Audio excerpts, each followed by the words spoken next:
yes, she never claimed Biden was a racist, but she definitely called him out. I've seen her call him out on racist phrases and things that he had said in the past. But then when she got picked to be his running mate, she buddied right up with him.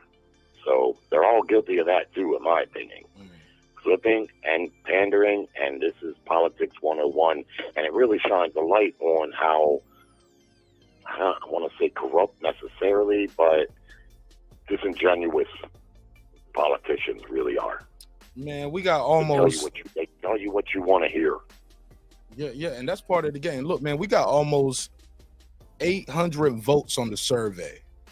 We don't even have 50 likes on the video, man. So can y'all please double tap that screen if you're watching on the phone, or click that like button on your computer screen or on your remote control if you're watching this on TV, or also if you're watching on your phone, or you can click those 3 dots in the corner and it's a drop down menu. You can even click dislike. But dang, man, can we get some user interaction other than the survey? I love the survey though, because it gives me my own little metrics that I like to use, but I can't tell everybody secrets because the haters, you gotta watch the haters, man. But you know, they'll be stealing my ideas, saying I got it from them. But so Mark, can I just say something quickly? Just remember that Zionism issue. We're totally on something different, so I don't know. I didn't get to we on them tapping that like button right now. Okay, all right. I'm a little frustrated. I'm like, damn, man, can I get the love? I'm looking at the how many people are watching live. I'm like, damn, bro, y'all won't even tap the screen. So easy to do, man. Yeah. So easy to just hit the like. Man, I always like and share, man. All the new people subscribing because for you to type, you had to at least subscribe. But I'm about to change the time limit on y'all. I'm about to say you got to sit there for a minute. If we don't get more likes, man, I'm gonna change that time limit to 5 minutes, 20 minutes. I'm gonna make it an hour. I might make it 21 days. Can't talk in the chat unless you've been subscribed for 21 days. I need y'all to tap that screen. Mods, do what Lisa doing right there. Inspire and motivate them to hit the like button by just copying and pasting that. Hit the like button, hit the like button, hit the like button. Don't cost a lot and it's free. Actually, it costs nothing, and it is free. It costs you nothing but time, but appreciate it. All right, let's go ahead, man. Y'all pass it around. I'm gonna take a little cool off. I just want to answer. How about this? I ain't taking no more calls until I get at least. I'm gonna set the new standard right here. I ain't taking no more calls till I get a certain amount of likes. So Jerry, Stevenette's clips, you guys talk, but the phone lines are off. Phone lines are down until y'all get these lights up. Go ahead. Now to answer Sheldon Moore's question, I'll be brief. JD Vance is from my area. Believe it or not, I actually know people who know JD Vance personally. So I have a very layered opinion on JD Vance, which isn't favorable. I'm just curious. How does somebody like you roll in the same circles with JD Vance? I'm just curious, Clips. Now, don't disrespect me like that. What you mean, somebody like me? How does that disrespect, bro? He's a senator. And I am a former worshipful master of Masonic Lodge, responsible for everything from Akron to Steubenville. Okay, my God. Now you're getting offended, bro. I'm just saying, you're not the same age. I helped put two mayors. I helped put two mayors within the city of Youngstown and 3 mayors within my city of Warren, Ohio. In. All right, bro. Now you're getting offended. I'm not getting offended. I'm like, bro, I ain't asking something that people in the chat might wonder. It's their first time here. Look, I just want to answer the question real quick. I really do feel like if you look at making pasta, I'll be bad. Yeah, JD Vance is a very effective sugar to cut the acidity from Trump's rhetoric. Mm-hmm. And that's how I've said several times, that is how he beat Timmy. That's how he beat my guy Tim Ryan. You know what I'm saying? Ryan. You know, that's exactly how he did it. You know what I'm saying? As somebody who sits here, and yes, I've got to sit. I've had to spend years. The 10 years that I sat in that chair, I had to sit here and deal with a lot of these political figures. I, of course, engendered a lot of personal relationships. You'll be surprised how many state and whatever senators. Yes, I've had to sit at bars at the after hours of functions, and we sat around drinking. I got to know a lot of these people very personally. A lot of these people are very approachable and very down to earth when you cut the cameras off. Even JD Vance. You know what I'm saying? JD Vance in person, he might woo your socks off until you think about the conversation you had. And then you say, wait a minute. No, wait a minute. No, why did he say this to me when he was saying all that whatever on the news? You know what I'm saying? Right. And so I will say that JD Vance is a very effective sugar to cut the acidity of Trump's tomato sauce. That's a great way to put it. I agree with that too, and that's probably likely why Trump picked him. And Trump might not have had the foresight of that, but one of his advisors may have told him, this is a guy that's going to do just what you said. He's going to cut the acidity because he's a more intellectual speaker. Trump all the time has a mean look on his face, and that affects people on a human level. Regardless of what's coming out of his mouth, his eyebrows are kind of, and his jib is cut in a way where he looks mean. This guy doesn't look mean. He doesn't talk mean. You see? He does talk mean when he's talking about Haitians and his own state. Well, that's because I'm not fooled by his. I'm not fooled by his. By the way, I'm not fooled by his demeanor or his outside. I'm not fooled by. I've seen guys like this before, so I'm not fooled by him. Yeah, but a lot of people will be fooled. You may not be, but a lot of people will.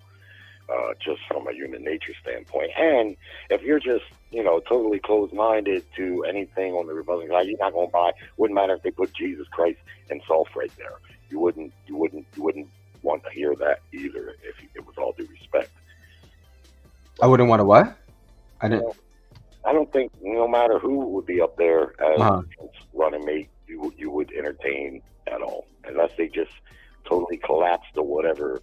Oh no, Jerry, you'd be surprised. I'm actually very open-minded. No, you would be surprised. I'm not going to go into my personal history, but I believe in open debate and the Constitution, freedom of speech, all that. No, like I don't get caught up on this conservative liberal because I'm not neither of those labels.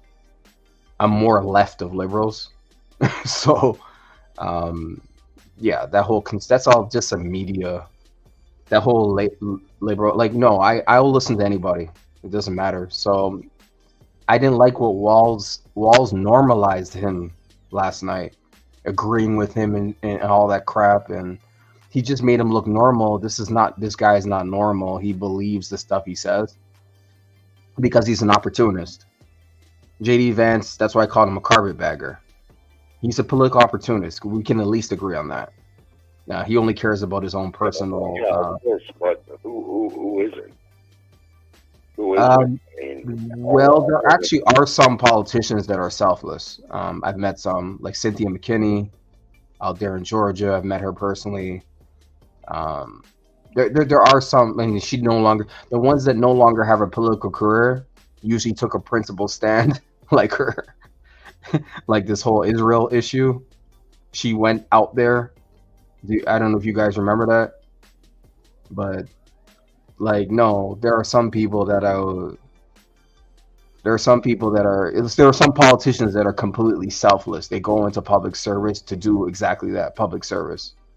They're not interested in maintaining their position. And I know I can speak on Cynthia McKinney, and Mark's from Georgia, so she's from that state.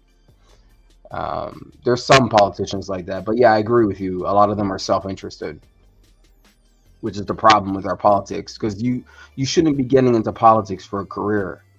You're supposed to have a career before you get into politics. Oh, I agree with politics is not. You're not supposed to think of politics as, oh, this is my career. No, politics is something you do after you have a real job and a real career. You know what I'm saying? Yeah, I'm a term limits guy, through advocate for that. I think that's just plays right into corruption. When they're long standing, left or right, they get corrupted. They go in there, you calculate their salary for how long they've been there. It should be worth $2 million. They wind up being worth hundreds of millions of dollars. How does that happen? I'm a term limit guy, not just for the president, but for all of them. Otherwise, I don't think the founding fathers intended it to be that way. They wind up in a good old boys club, and left or right, they hang out together in D.C.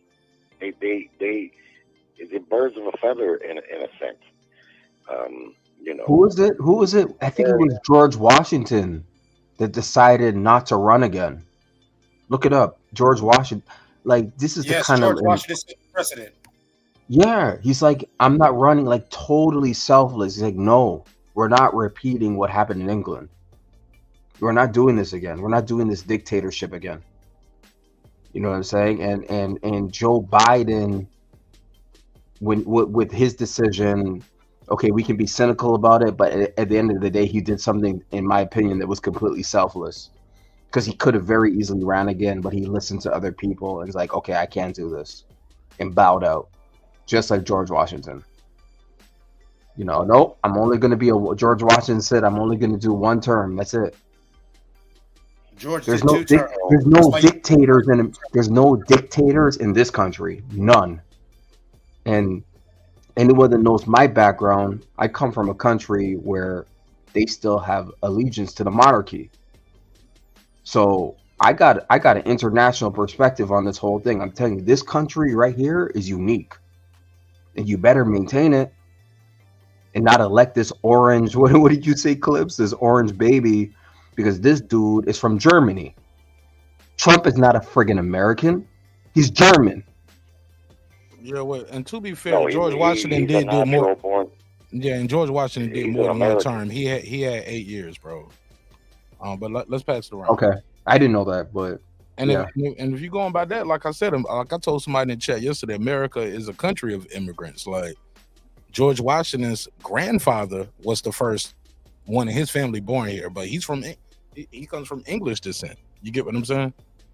Yep. Like this country we all came from somewhere else, man. Most of the time when you're dealing with this country and talking about leadership, soldiers, the innovators, the inventors, like the ones who really make that needle move. Go ahead, Clips. Yeah, the precedent was set by General George Washington. He only did 2 terms. A lot of people think it was selfless, but if you actually know American history, his wife Martha said she's sick of this stuff, and he wasn't very popular. He was popular because he left. Okay, all right, and so his loyalists were trying to make him King George Washington, while the other people were trying to say he's Tyrant George Washington. Remember, prior to the American Revolution, he was a war criminal when he was a British officer because of what happened at the Battle of Duquesne, right out here outside of Pittsburgh, less than 2 hours from me. So George Washington was always a controversial figure. Okay. And yes, his grandfather was British. Technically, he was raised in the Virgin Islands, you know, and everything. And so he set that precedent, which I'm glad that he did, but a lot of the history is real funny about that, because the truth of the political climate of George Washington's presidency was very tumultuous, very, very tumultuous. That sounds more accurate than me.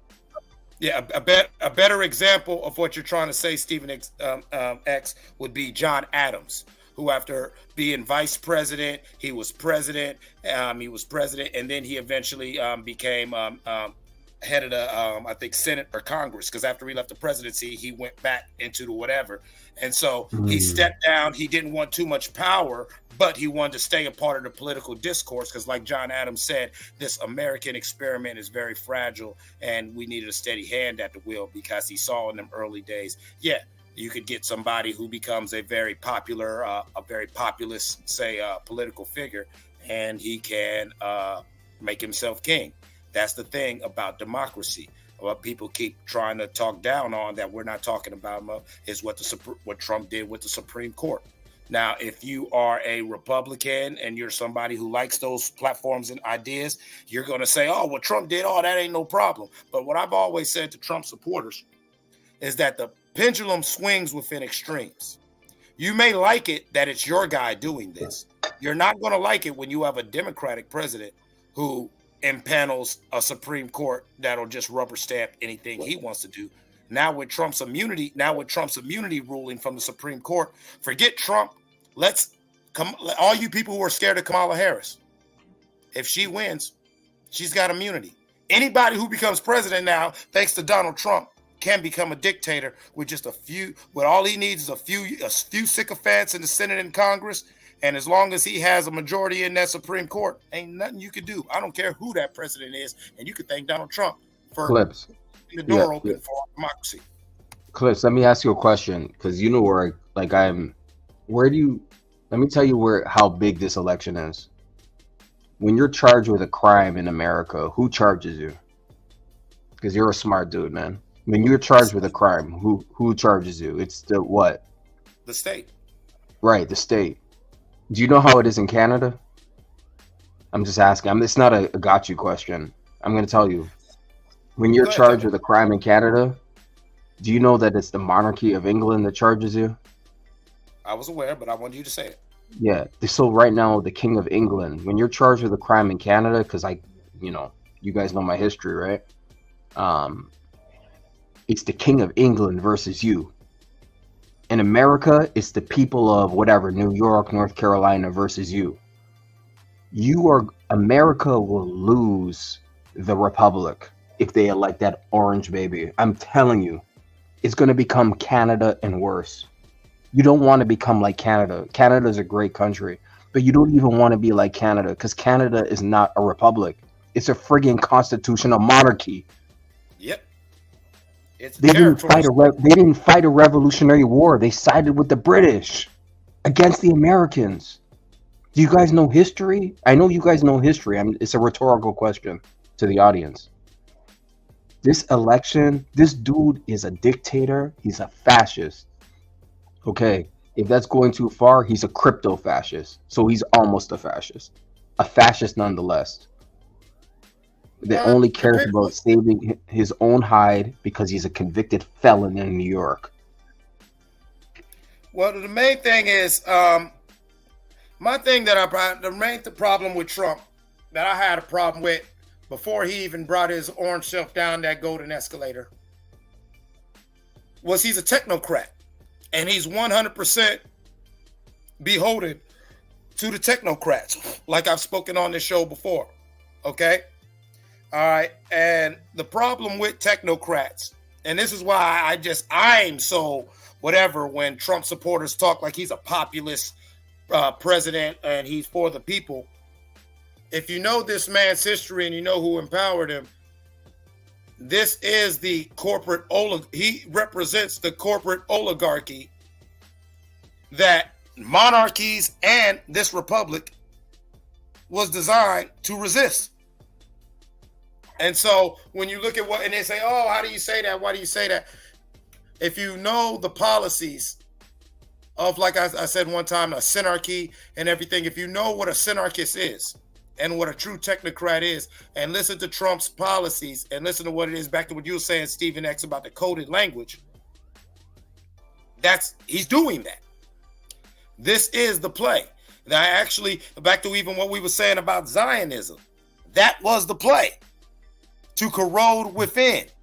No empire is shattered from without. Any empire that's ever risen and ever fallen falls from within. And all you got to do is put somebody like Trump, or now I think it's already done. It's just a matter of when it's going to happen, because now there is the precedent. And especially until that Supreme Court ruling gets overturned, the door is wide open. It don't have to be Trump. It don't have to be Kamala Harris. Yeah. I think the country, I hate to say this, man, but I think the country's done for, man.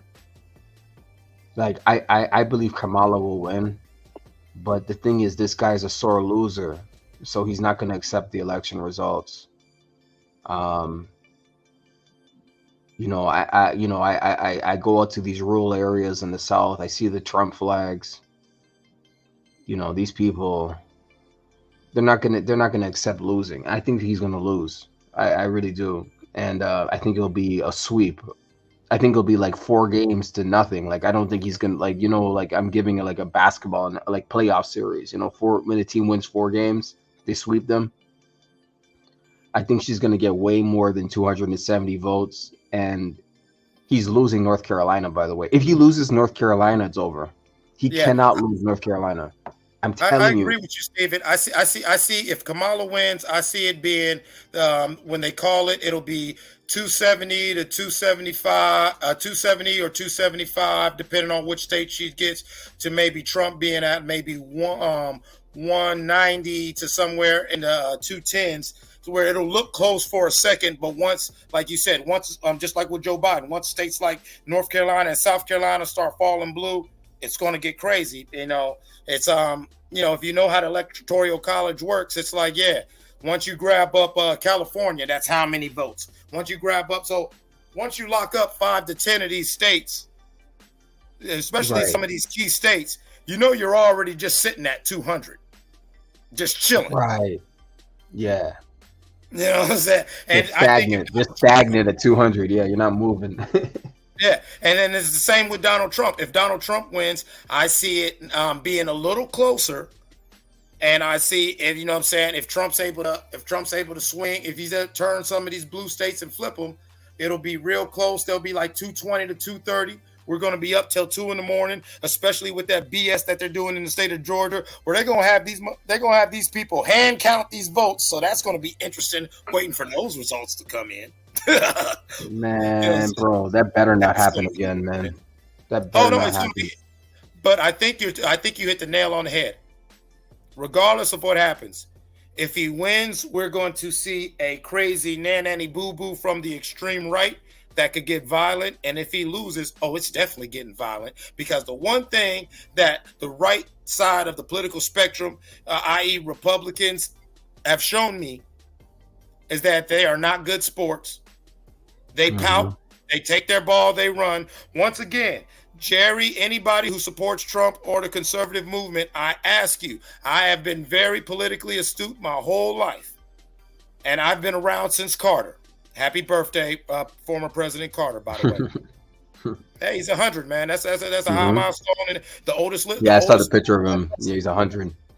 Yeah, he turned 100 today. That's yesterday now. It's a beautiful thing. But I do think that, this thing could get really out of hand. And you tell me, anytime when a Democrat became president, a Republican became president, name any time, at least in my lifetime, or even go back, where the Democrats said, we're going to hold the country's budget hostage. We're going to, we're going to block every single thing that they try to do. And if it is a bill that we got to pass, we're going to lay this bill down with so much darn pork, with so much whatever, that when the next election cycle comes, that happens all the time on both sides. Name a time Democrats have done it. Name a time Democrats have been. I'm not even a Democrat, but name a time the Democrats have. Schumer shut down the government for political reasons. It's been done plenty of times. They're both guilty of that. Hold on, Jerry. When Schumer was in the Senate, who was the president? When Schumer was, and did Schumer try to shut down the government? No, I'm not debating you, Jerry. I'm asking you: did Schumer shut down the government for real? Or did he just say nah? Or did he say nah? You need to come back with a better budget. And when they came back with a better budget, he passed it. He didn't say, nah, we're going to shut the government down, and that's just what we're going to do. Yeah, he failed. It failed. You see. No, he didn't. He didn't threaten to shut the government down. He said, give me a better budget. And he was the main one on TV saying, hey, the deadline's coming. The deadline's coming. Come on, guys, give me a better budget. In a little Schumer voice, hey, give me a better budget. Give me a better budget. He didn't say, I'll shut the government down. He was saying, give me a better budget. Yeah, he actually effectively did shut the government down. No, he did not. The Republicans said, we're not giving you nothing. You take this bill, take it or leave it. The Republicans were the ones, Republicans have been the ones throughout history who said, you know what, we're shutting the government down. And regardless of what bill comes across the Senate or the congressional floor, they say, nah, we're shutting the government down. Nah, you know what? Hey, I'm mad about immigration, so I don't want to pay our bills. That doesn't make sense. You're mad about immigration, so you're going to default on our bills? When did he do it? When did Trump shut the government down? When? They didn't do it when Trump was in office. I'm not talking about the president. I'm talking, once again, Senate and Congress. I'm talking about the Congress, the U.S. House of Representatives. That's what I'm going to tell you. I'm a conservative. I'm a moderate conservative. Moderate. Very few moderates left in this world that I can see. I've always been a moderate conservative. Think John McCain, somewhere along those lines. I think Trump is going to win because I think a lot of people are going to get in that booth. And what Mark said, I think it's going to play out. A lot of people not comfortable with a woman president. And when they going to pull that handle, that's going to play out a little bit. Right? We got the delegates. I agree with you there, Jerry. No, I agree with you there. Yeah. So, I mean, I could be wrong because I thought Trump was going to win in the Biden election. And, yeah, I'm one of them ones that don't think that thing went down right. And Democrats know all about that because every election cycle, they constantly cry voter fraud and voter suppression. They've protested elections in the past. But somehow this one, with all that unprecedented mail-in voting, went off without a hitch. Somehow it just went off without. The night of the election, Trump was leading in all 4 swing states, and in 3 of them he had a double-digit lead. 7 o'clock the next morning, he had all 4 of them. Stop this. Trump lost the election. He lost the presidency. He lost the election. 60 lawsuits. Judges laughed at him. And what's his name? The disgraced mayor of. I used to live in New York, man. Mayor Giuliani. This guy is a disgrace, right? Like they had no. The judges laughed him out of court, man. He lost the elect. There was no widespread election fraud. Jerry, do you realize that no Republican governor backed Trump's claim? Even Governor of Georgia, Kemp, made a point to say, hey, man, that's why he turned over the tapes of Trump saying, can you find me 11,000 votes? Because he's like, bro, you can't do this, man. And shout out to Governor Kemp for doing that. But I think that was more self-preservation because even that man was smart enough to realize I got to turn in these tapes or I'm complicit. Exactly. And you know what people are missing? I don't know. Who's that? Is that Mark? Yeah, it was the Georgia Secretary. Oh, peace, bro. Yeah. People are, Trump is a New Yorker, man. Do you know? New Yorkers don't pay rent, man. Like, you got to live in New York to know. Trump is a true New Yorker, man. He'll occupy, New Yorkers will get an apartment and don't pay the rent because it's impossible to evict people in New York. And he acted just like that when he was in the White House. He's a con man. He moves like a New York con man. I'm telling you. And Eric Adams, the mayor of New York, moves just like him. He went to Israel, bowed his knee, like all these guys do, because it's New York City. Not New York, but New York City, Zionist city. You got to live in New York to understand what I'm saying. I'm telling you, Trump is a New York creation. He's a fraud. He's a con man. I can't stand this man. He's a liar and a gas. The same thing was said about Don King. Yet he's okay, fine. Don King. Yeah, no, but Don King is a New York creation. New York is the most effective man. Don King's in Ohio. Political climate. Pardon me? Especially in today's political climate. Sometimes a con man is the best man for the job. No, stop it. No. People's lives. No, I'm sorry. I know that's a nice little fancy statement you made for the internet. But people have children and wives and no, people are living real lives out here, man. We can't have narcissistic leaders running. And what's so bad that came from it? January 6th. Talk about this guy. Oh, that's your top thing right there. I mean, that's very bad, Jerry. They stormed the Capitol, bro. Yeah, they did. And he's talking about pardoning. When you have a problem with government, that's where you take it to the people's house. No, bro. That's where you take your problem. Jerry, you can't tell me you yes, it is. support In the history of the United States, that's the people's house. Jerry, that's not their house. Jerry. And what they did to the people's house. Hold on, I've been quiet for 20 minutes, bro. I ain't saying nothing. I just been letting y'all have what you've been over there smoking weed. Look at the white man accusing the black man of doing something nefarious. No.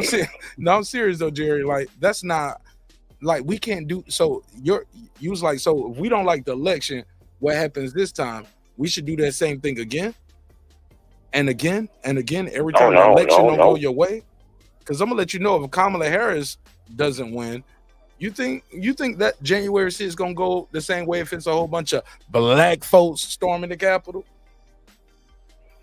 Don't know. Don't have a crystal ball. Come on, Depends Jerry. on You're how it smarter goes than that. down. But you, Jerry. And listen, the left ain't no different than the right in that capacity. They've attacked Republican people at baseball games. I'm talking about storming the Capitol, Jerry. You said take it to the people's house. Yeah, that's the people's house. Easily could get out of control. Let me say this, man.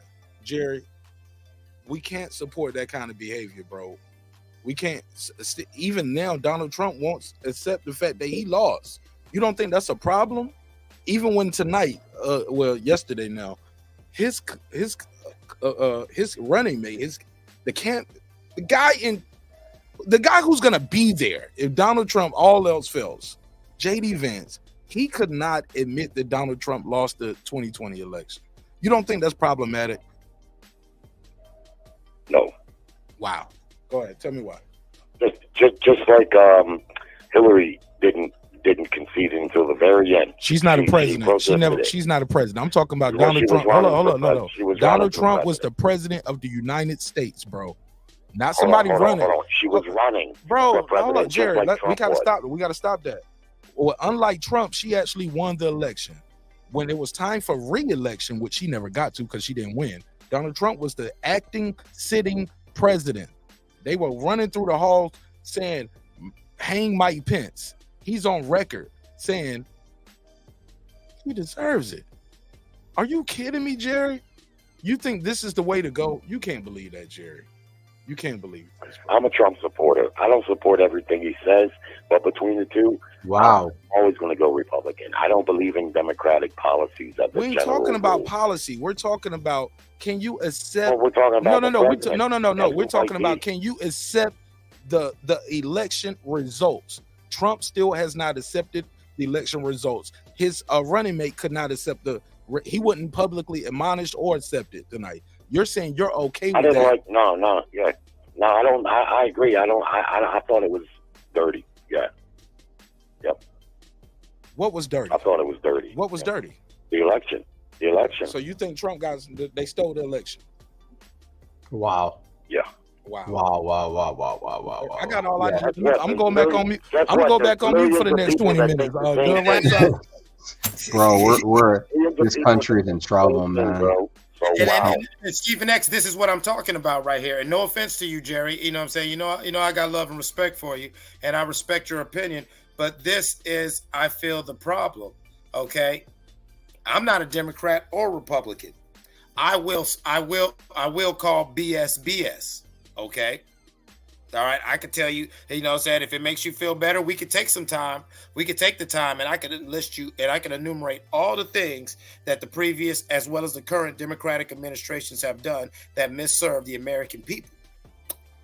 Now, with that said, when you criticize the Republican side or you look at it, you see that a lot of people who are Republicans or conservatives, it really started, in my opinion, it got crazy, in my opinion, with Bush. Even though I was young, I remember how some people were just so sycophantic about Reagan. You know, you guys with G.W. Bush, I mean, you know, the people on that side of the spectrum, the political spectrum, they just want to ride with their guy. That brand loyalty, that sort of tribalism is one of the main things that our founding fathers did not want. That is the reason why we don't even have a Whig party no more. Because by the mid-1800s, they were like, hey, y'all guys are doing too much, man. Because the Whig party became a very tribal group. You think where it didn't matter who they were. It didn't matter who they was running. It didn't matter who they were running. You were like, hey, he's the Whig nomination. He's the Whig nominee. And so we're riding for him. That's how we got all sorts of crazy presidents. Jerry had a question. That's exclusive to Republicans. No, it's not. No, it's not. No, it's not. He just said it's not with his example because he said it started with Whigs too.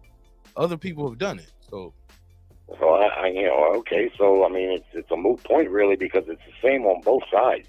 People. Well, no, it's not. No, it's not, Jerry. It's not a moot point. What I'm saying when I brought up the wigs and I brought up everything else, what I'm trying to say is that our country has a long history of resisting political parties who are unable to say, you know what, our guy is wrong. I support the platform. I agree with the philosophies, but how you're implementing it or what you're doing, I don't like it.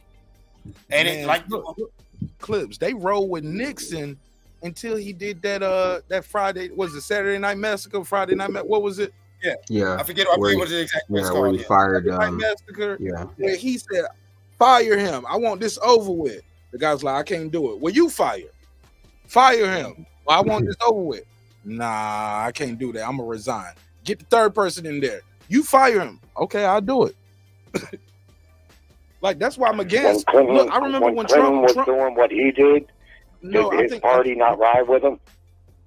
Not all of them. Not all of them. No. That's how he got impeached. There was Democrats who go to not all ride with Trump with that. Not all people believe that it was fraudulent election. Not all Trump supporters. I think that's what Clips just said. Like, people don't always go with it, but like I said, what I was trying to say is, even after all the things that came out with Nixon, a lot of people forget this. Y'all know who Spiro Agnew is? Anybody know? Yeah, Spiro Agnew, yeah. Like, a lot of people don't know. He's almost like erased from history. You have to really do some research to find out who he was, what he did, and how he was removed from office, and why he was removed. I heard they're gonna make a movie about it. I'm not surprised. Yeah, they're making a movie about that because they definitely need to. And it's so deep because they had Spiro Agnew dead to rights. Like, people like, bro, you not only cheating and doing money laundering, cheating on your wife, doing all kinds of things you're putting, bro, you literally taking envelopes of cash in the White House, bro. Literally taking envelopes of cash, bro. We got you, bro. I'm gonna fight these charges to the end, bro. You going to jail, and we got you. And bro, that whole story is crazy, man. I challenge y'all to look up Spiro Agnew. But he was politicians being corrupt is not a new story, though. yeah, but my whole point is he was vice president, right? Right. I'm just telling you, when you're dead wrong, the people who want to have a political career after you, they're not just gonna keep riding with you because they want to have a career after you. Especially nowadays, now that we have money in politics more than ever, because back then the master plan was just getting started. The master plan is in full effect now. Right. You know what I'm saying? Yeah. If you know the master plan is about that money in politics, where we can let business and corporations and foreign interests pick American leadership. And that's what they've been doing. And and it happens at a micro level and a macro level, like micro with this Eric Adams thing in New York, because they're alleging Turkey, bribery, but also at the presidential level with, remember, what's his name? Jared Kushner? Yeah, Jared Kushner, yeah. Do you know him and his wife have become richer because their father-in-law and father was president? Their net worth has grown tremendously 4 years after. Like, to be fair, they all do. They all do. Like, and you can go back to look at a guy like Lyndon B. Johnson, right? He spent his entire life in public service. Started off as a school teacher. He ended a multi-millionaire in the 60s, man. You get what I'm saying? Yeah, millions in the 60s. Like, how do you do that?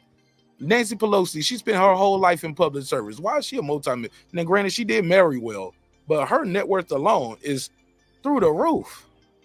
It's not like she's doing a lot of book deals, because some would argue, well, the Obamas do this too. Yeah, the Obamas did it too, but Obamas wrote some books at least, right? They had some. Thank you, Mark. I'll just get ready to point that out. Yeah, number one seller, Pulitzer Prize winning type stuff. Like Nobel Peace Prize, things like that.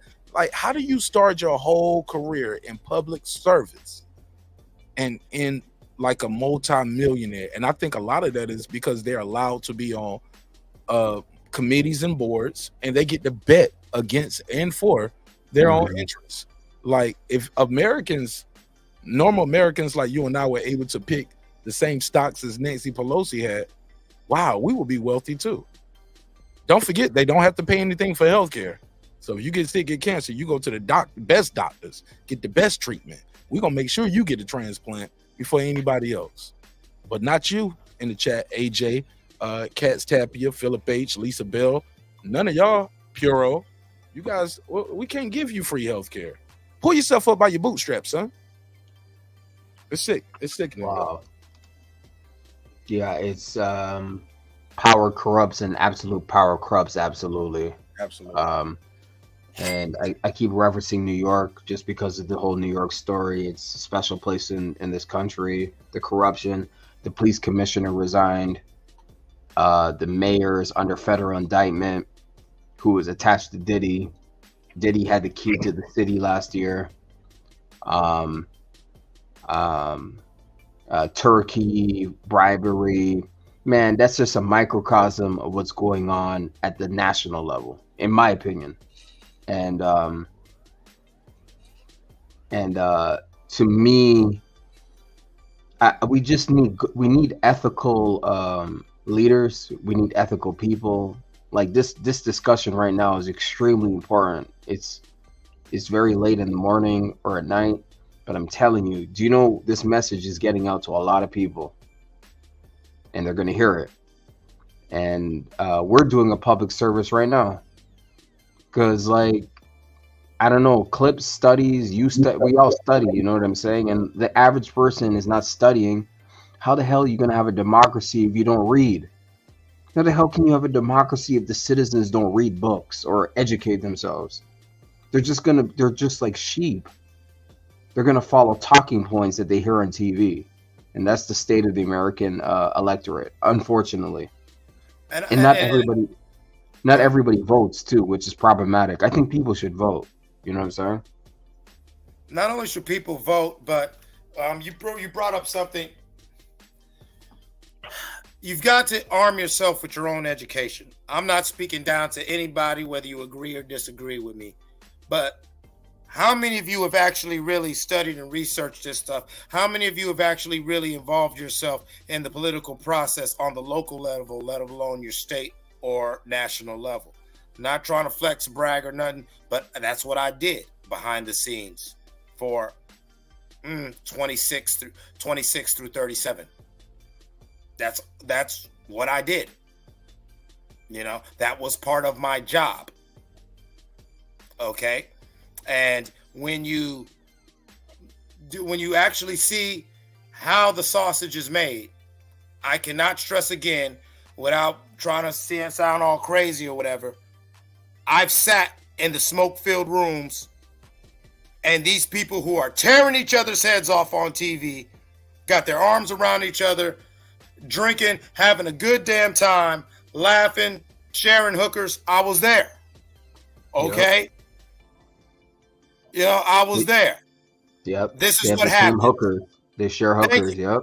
Yes, this is what happened. Play cards together at night. Yeah. Obama talks about this in his memoir, by the way. Yeah. It's like a lot of people be like, oh, wow, you're a Freemason. You're a Freemason. Yes, I am. Go ahead. In his memoir. The famous book that he had? I used to have it. There's a line in there. The Audacity of Hope, the first book. The Audacity of Hope. He talks about like somebody gave him advice, like you gotta like drink a beer with your colleagues, like stop being so clean, like you know, when you're done work. Like this is when he was trying to come up in Chicago as a state senator. He's like, you got to have a beer with your colleagues, you know, drink beer, like play some cards, like get to know your colleagues. Because Obama's been strategic his whole life. Like I believe he was trying to be president from years ago. You know what I'm saying? So, well, remember, Obama was picked. Obama was picked. Remember, he was the handpicked protege of Brzezinski. That Brzezinski did. Yes. The Grand Chessboard. Brzezinski wrote the Grand Chessboard Brzezinski was at Columbia University. Yeah, he was Barack Obama. Now let them talk to each other, guys, one at a time. Let him say it, then you can respond. But You over talking him right now. Let's take our time. Go ahead. I want to. Stephen X is rarely here on the panel, so I do want to hear him. So go ahead, Stephen X. Yeah, no. Obama went to a mediocre school in California called Occidental College, and then he transferred to Columbia. Got a white girlfriend and everything. Like I've sort of studied this guy, and there was a movie on him on Netflix. It's probably not there anymore. It was called Barry. Have you guys watched that? But it gives you a good. I heard about it. It's a good movie. It's a good little, it's a good little movie. He had his little girlfriend at Columbia, smoked his weed, smoked. He did his thing, and he, he had a friggin' professor named Brzezinski who wrote the Grand Chessboard. Brzezinski was also one of the bigger voices during the 80s and late 70s on the FCR, CFR, the Council of Foreign Relations. And he was very big in the Department of Defense. His daughter is the co-host, or was the co-host. I don't watch MSNBC no more, but that Joe Scarborough show, that Nina Brzezinski, that's her dad. All right, this dude. Oh, that's her dad? Not Nina, Mika. Yo, that's her dad? Yes. Yeah. Oh my God. Yes. And Clips. She is married to Joe Scarborough now. Oh, wow. And remember, Joe Scarborough was a big-time Republican until he got out of office and spoke out against it. Yeah. Yo, he's the main Democrat on mainstream media. And look, and that's how a lot of them do. This what go back to what Jerry was saying. Jerry, they play both sides. I think I heard Donald Trump once famously said, hey, look, he's a Democrat, right? But if he was ever run for president, he would run as a Republican because they're stupid. That was a Playboy interview from the 70s. Well, if you remember correctly, Donald Trump has never been a conservative, and he didn't get the support of the Republican Party until it was very clear he was going to be the guy. He sent veterans like Jeb Bush home. Hillary had the Democratic ticket sold up, so he had to run as a Republican, but he had a lot of opposition. They only got on behind him at the very end when it was clear that he was going to be the nominee. Yeah, so, and to be fair, I've never seen him as a conservative. No, he wasn't, and he's still not. He's very liberal with a lot of things. He was like, man, let's just get money. Fuck these hoes and get money.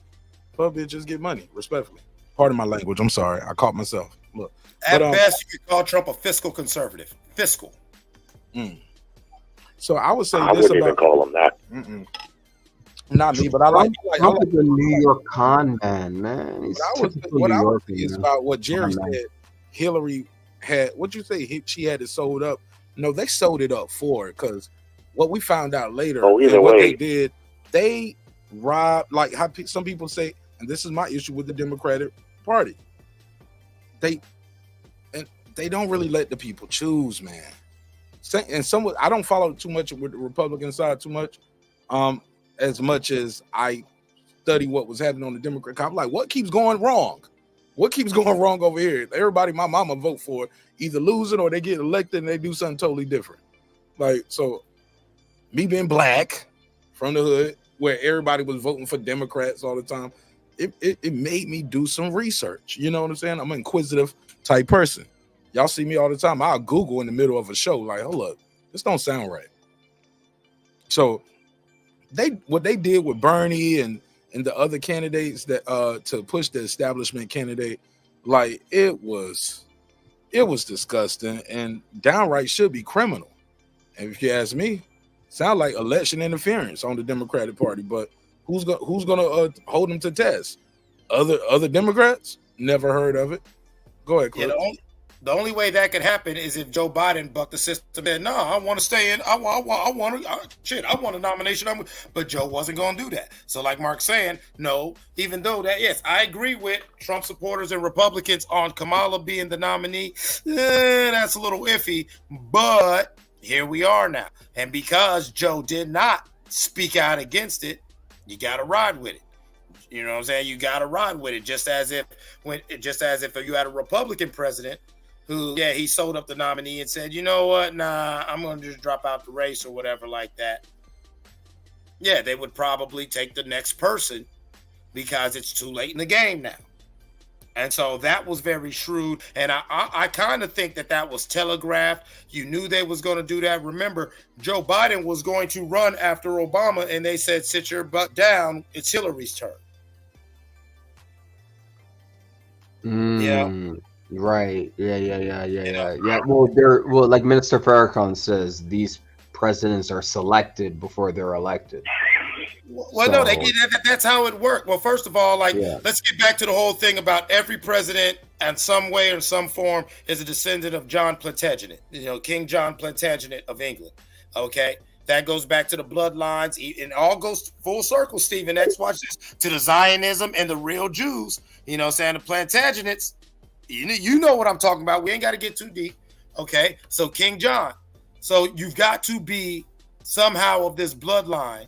Even Barry Soetoro, aka Barack Obama, through his mama and all like that, is of that bloodline. Right. Kamala Harris is actually of that bloodline. Trump is actually of that bloodline. This is no different.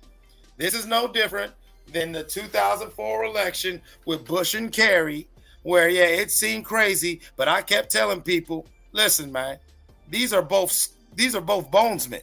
In fact, John Kerry was G.W. Bush's big brother and the one who rushed him in when he was a pledge into the Bones. These guys aren't enemies. Oh, Bones, Skull and Bones? Yeah, these are bonesmen. These are bones. Yeah, Skull and Bones. Yeah. The fraternity. Yeah, was it the Harvard? Yeah. I thought that was but it's more. It's not just at Harvard, right? Last time I checked, they at Yale, Harvard, Princeton, right?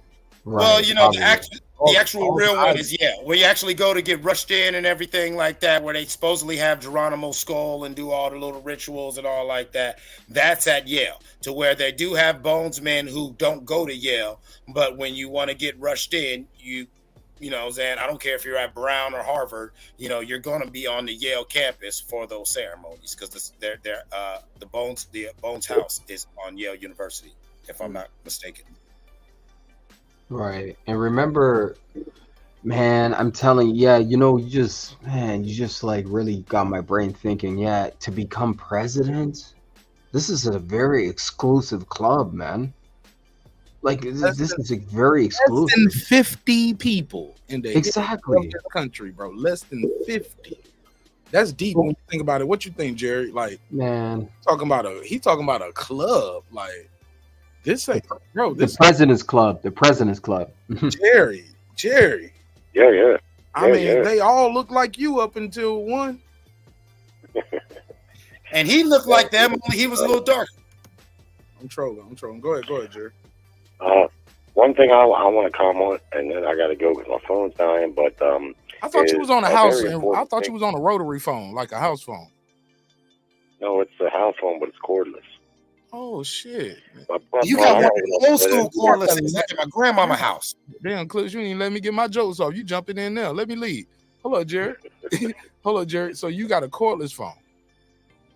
Yeah. I didn't even know they still made those. What year is your cordless phone? Still make them. Man, I've had it for a long time. I got a small business, so I keep a landline because I don't like giving my clients my phone number because they'll call me when I'm working and they bother me, right? So I give them my home numbers because they call in the evening. That's why. That's mainly why. And they can just leave a voicemail. I get shit reception in here. Yeah, I get shit reception here still, even with this upgraded box. But I want to say this. This has been said a couple times earlier, but it's of major significance. Them good old boys that serve like Biden and McCain, any of them guys that have been in there for years and years, left or right, they're birds of the same feather, man. And that Donald Trump, I think, has gotten a ton of opposition from the Republican Party, A, because he's really not a Republican, B, because they consider him a derelict, right? A Washington outsider, which is what I consider him. And the last thing either one of them want, left or right, is a derelict guy that might blow the whistle, because that screws it up for all of them. So you see, he's always gotten, even before he became the president, there was a lot of opposition there because they're scared of him. They're scared that he's going to blow the whistle on things, and he's done a good bit of that. Now, he's flawed. Make no mistake about that. he's not a typical politician. He doesn't talk that way, and that's something that some people like. I kind of like it, but he's just not. You know, does he lie? Yes, he lies. Do they all lie? Yes, they all lie. But at the end of the day, at the very top, the starters on both teams are basically on the same team. And that's important to know in this whole political oversight, because for me, knowing that and believing that really minimizes. This is why I don't really get into politics. I've followed politics most of my life since I was a kid. But as an individual, I know that regardless of what I think and how strong is what I believe, it's not going to be too impactful. And unlike Cliff's, I've never involved myself. Most people haven't in the things that he did, working with certain politicians or underneath, doing things. But most people haven't, right? Most people haven't done that. But they still go and vote. And like you said, Mark, it's just that one vote. That's all you can really do at the end of the day. And we all need to do that. But in my mind, things are going to play out probably the way they're going to play out regardless.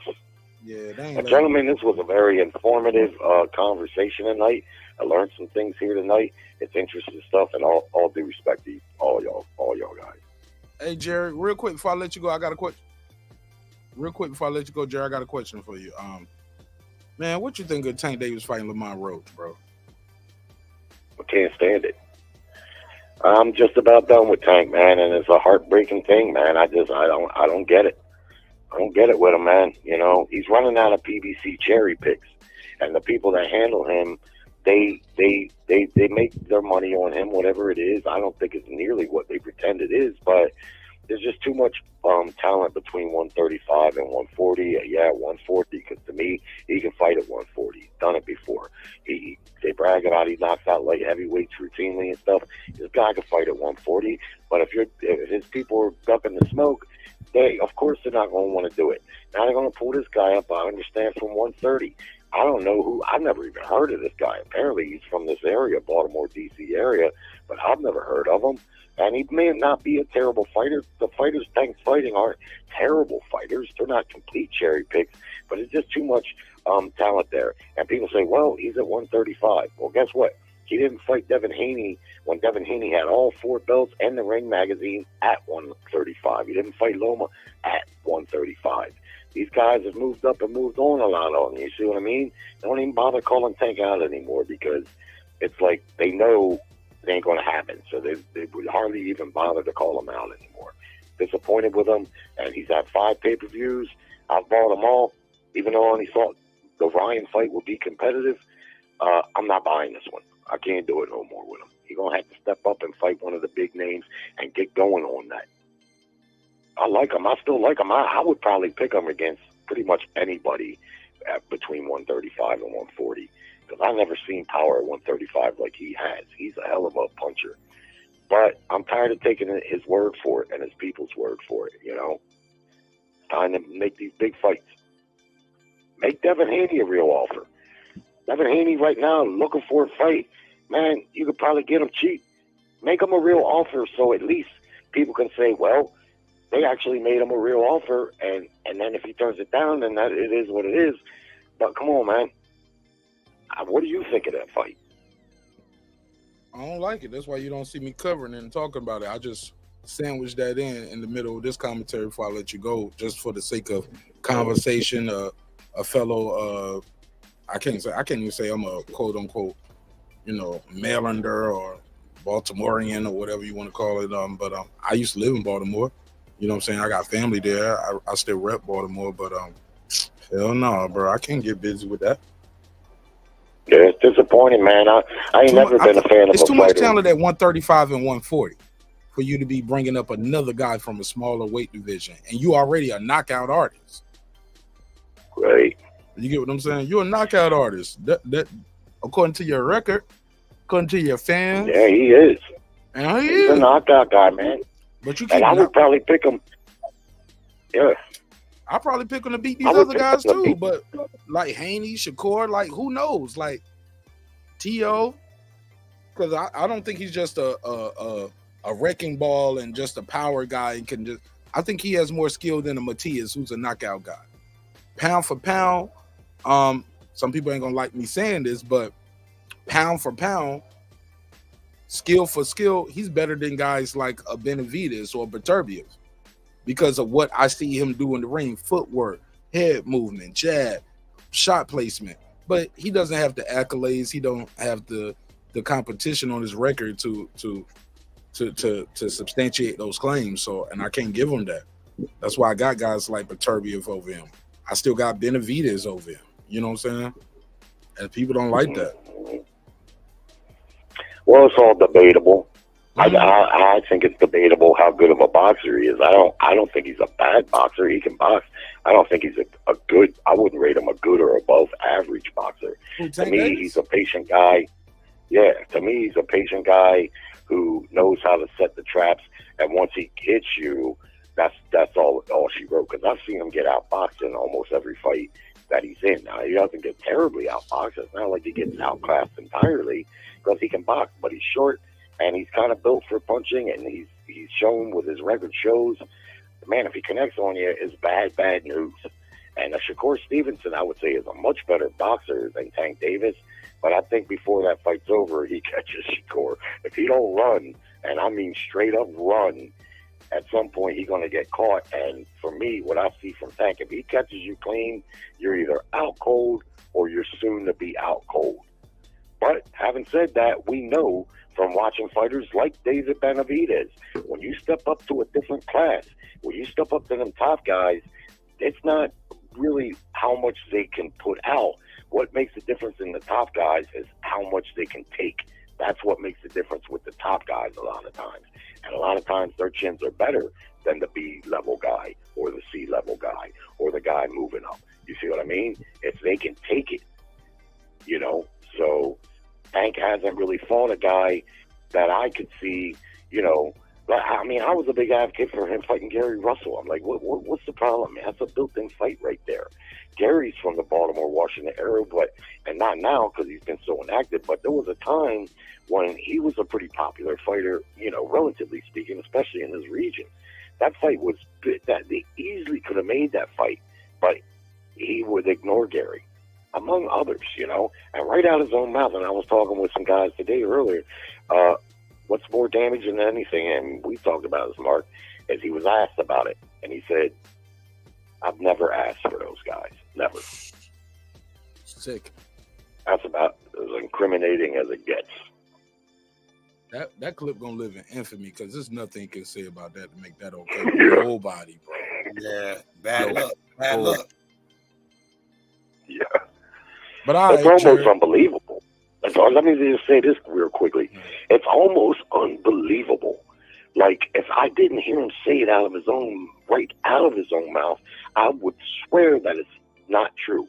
Because all you think about, all the times he's in the gym sparring, and Mayweather would be in there, and this one and that one, and all the talk in the instant media, and shit, he sees all that.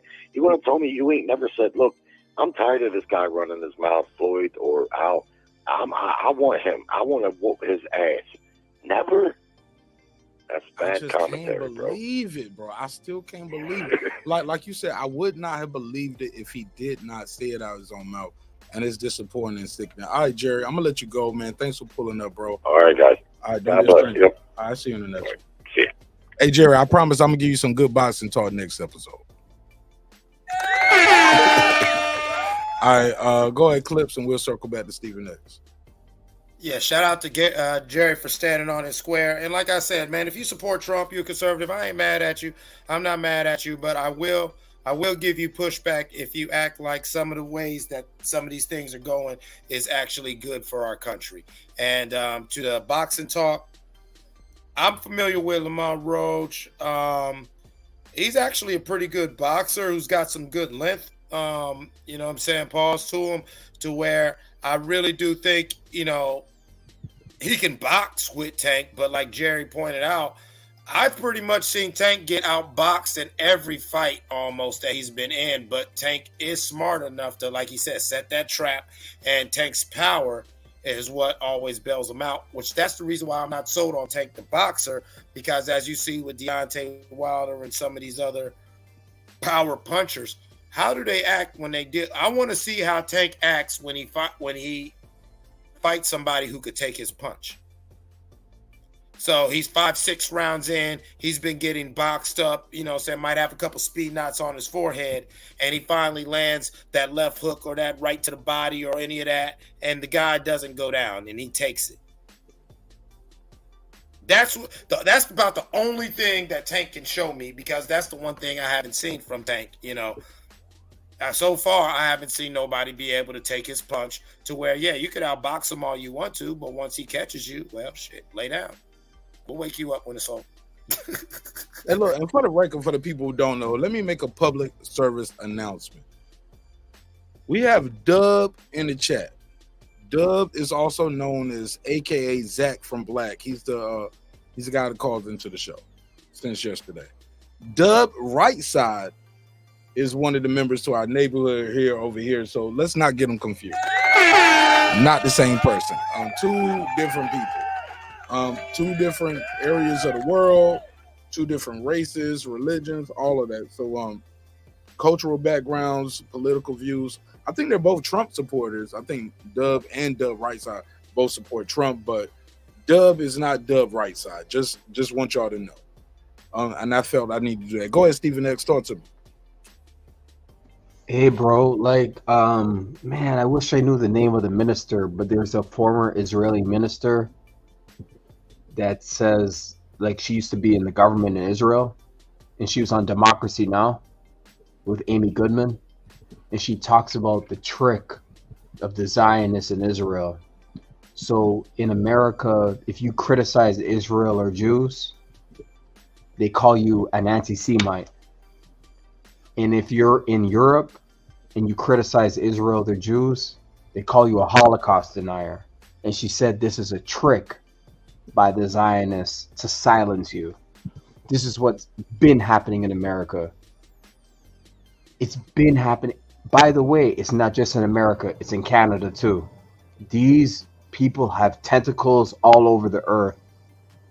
I'm telling you, Zionism, just look for a speech by Stokely Carmichael, also known as Kwame Ture.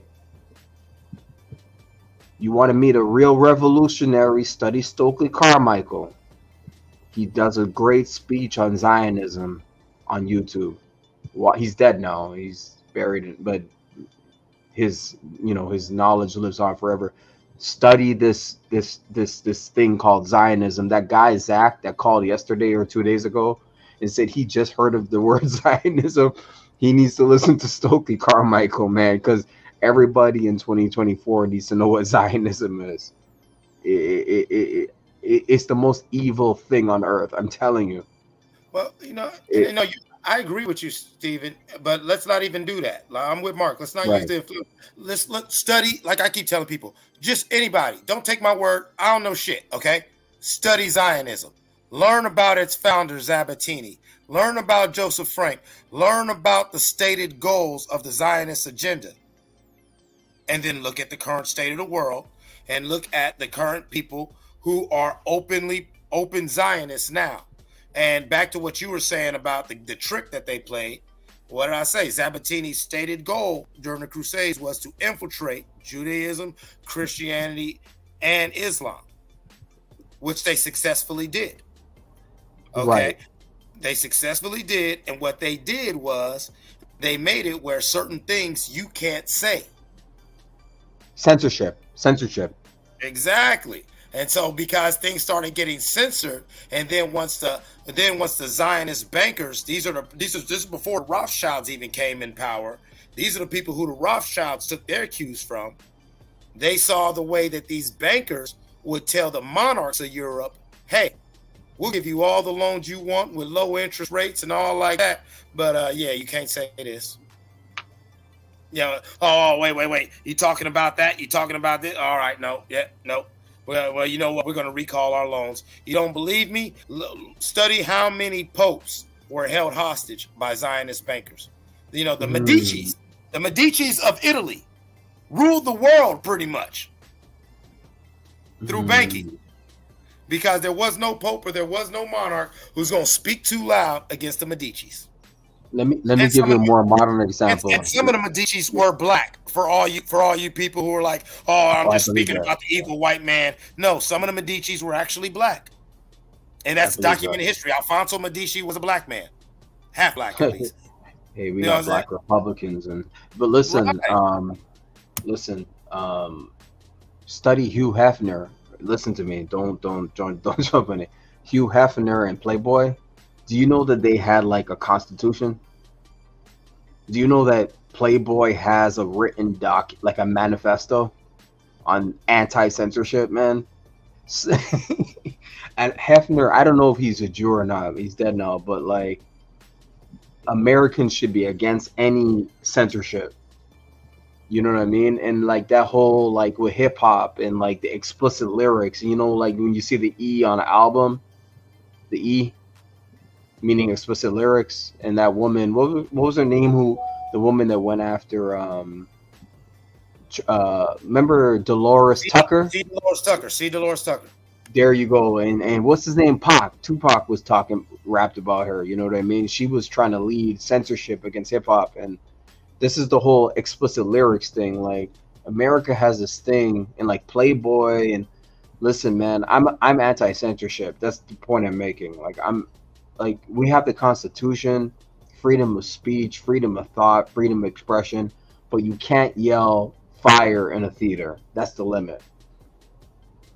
Yo, I talked about that tonight. Doing the. I know. Doing the. I know. But with Tim Walz, I rock with Tim Walz. You know why?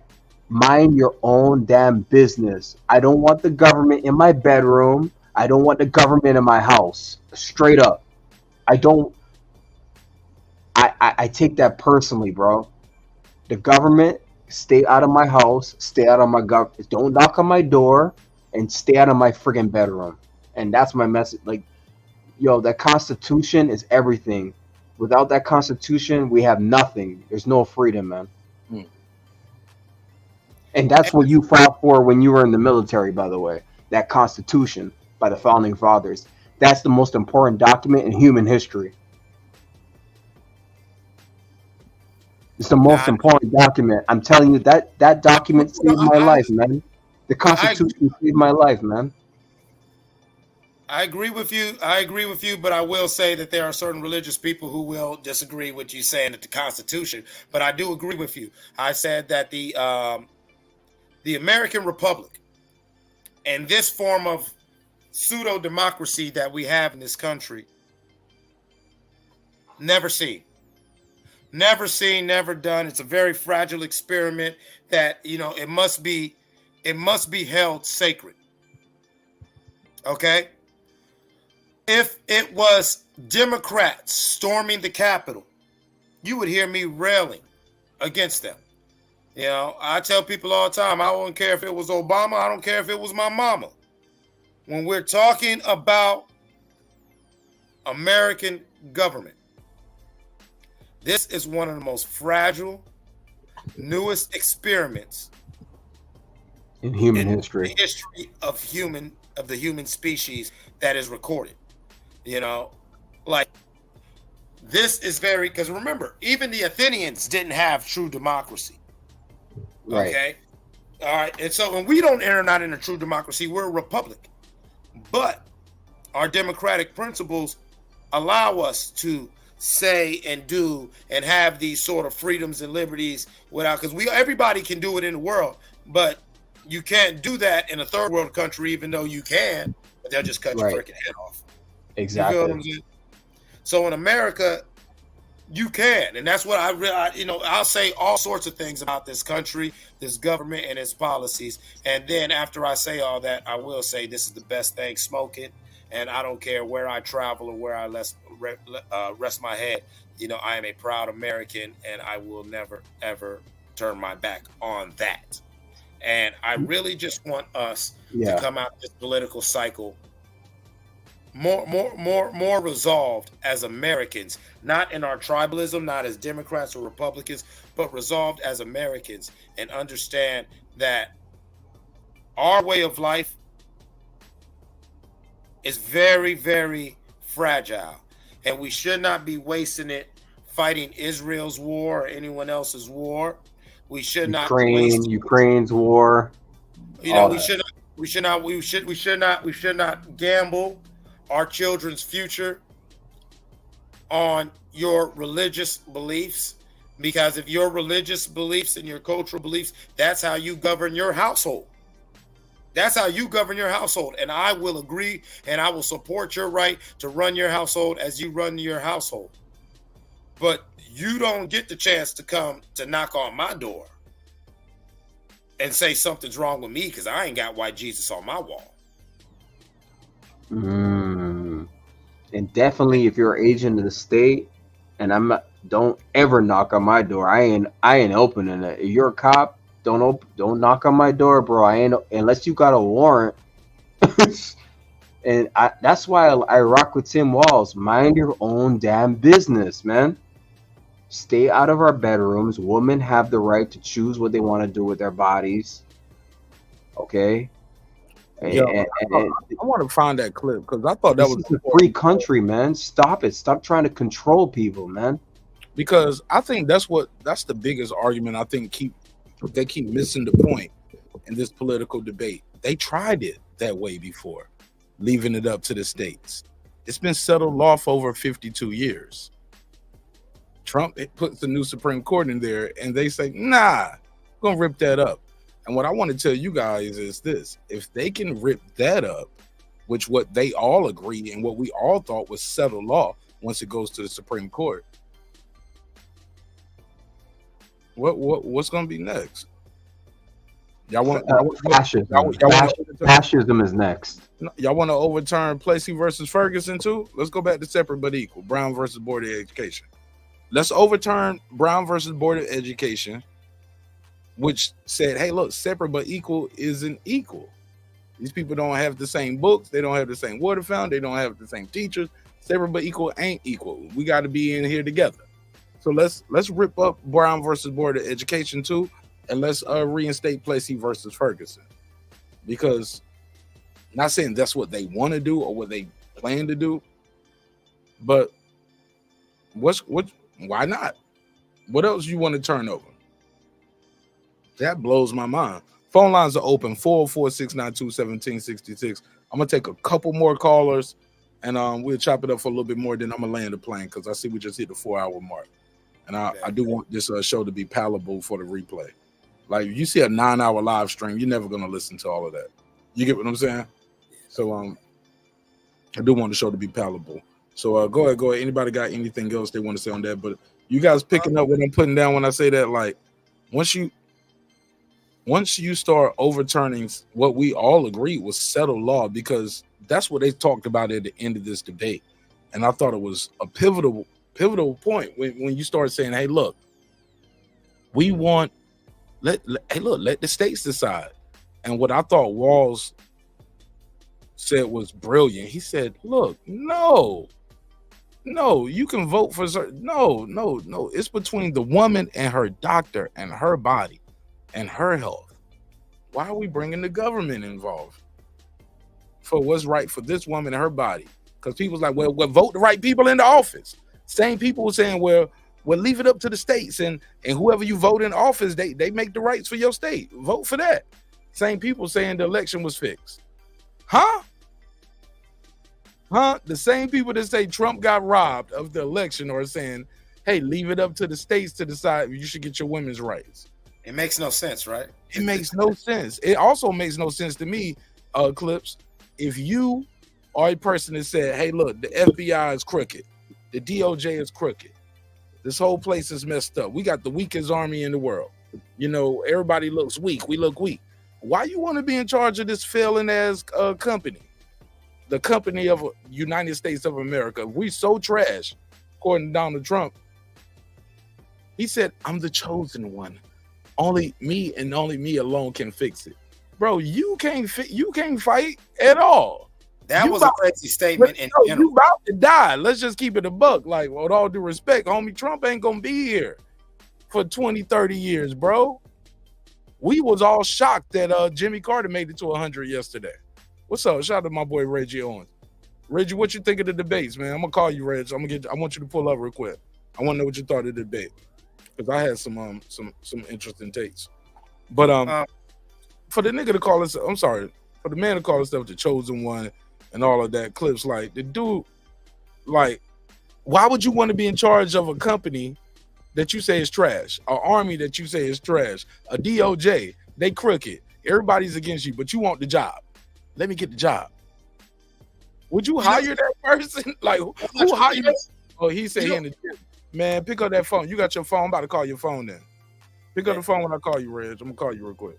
Yeah, Trump reminds me of that dude who's like, man, Reg, she ain't you ain't bench pressing shit.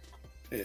He's like, yeah, man, that girl ain't cute. Oh man, she's a hoe. Blah blah blah. And then you see him wifed up with her. It's what like, that mouth do though? You want to know what that mouth do? Right. It's like. Now, were you just saying that to try to throw us off the scent? Like, yeah, don't mess with her, because I want her.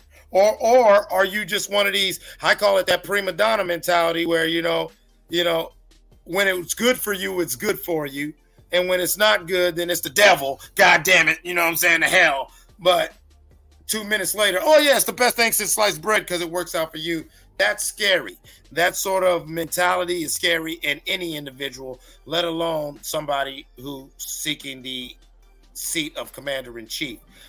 Real quickly, I just want to bring another word to the neighborhood as we talk about what's going on in our country, in the Middle East, and even with Zionism. The word is scholasticide.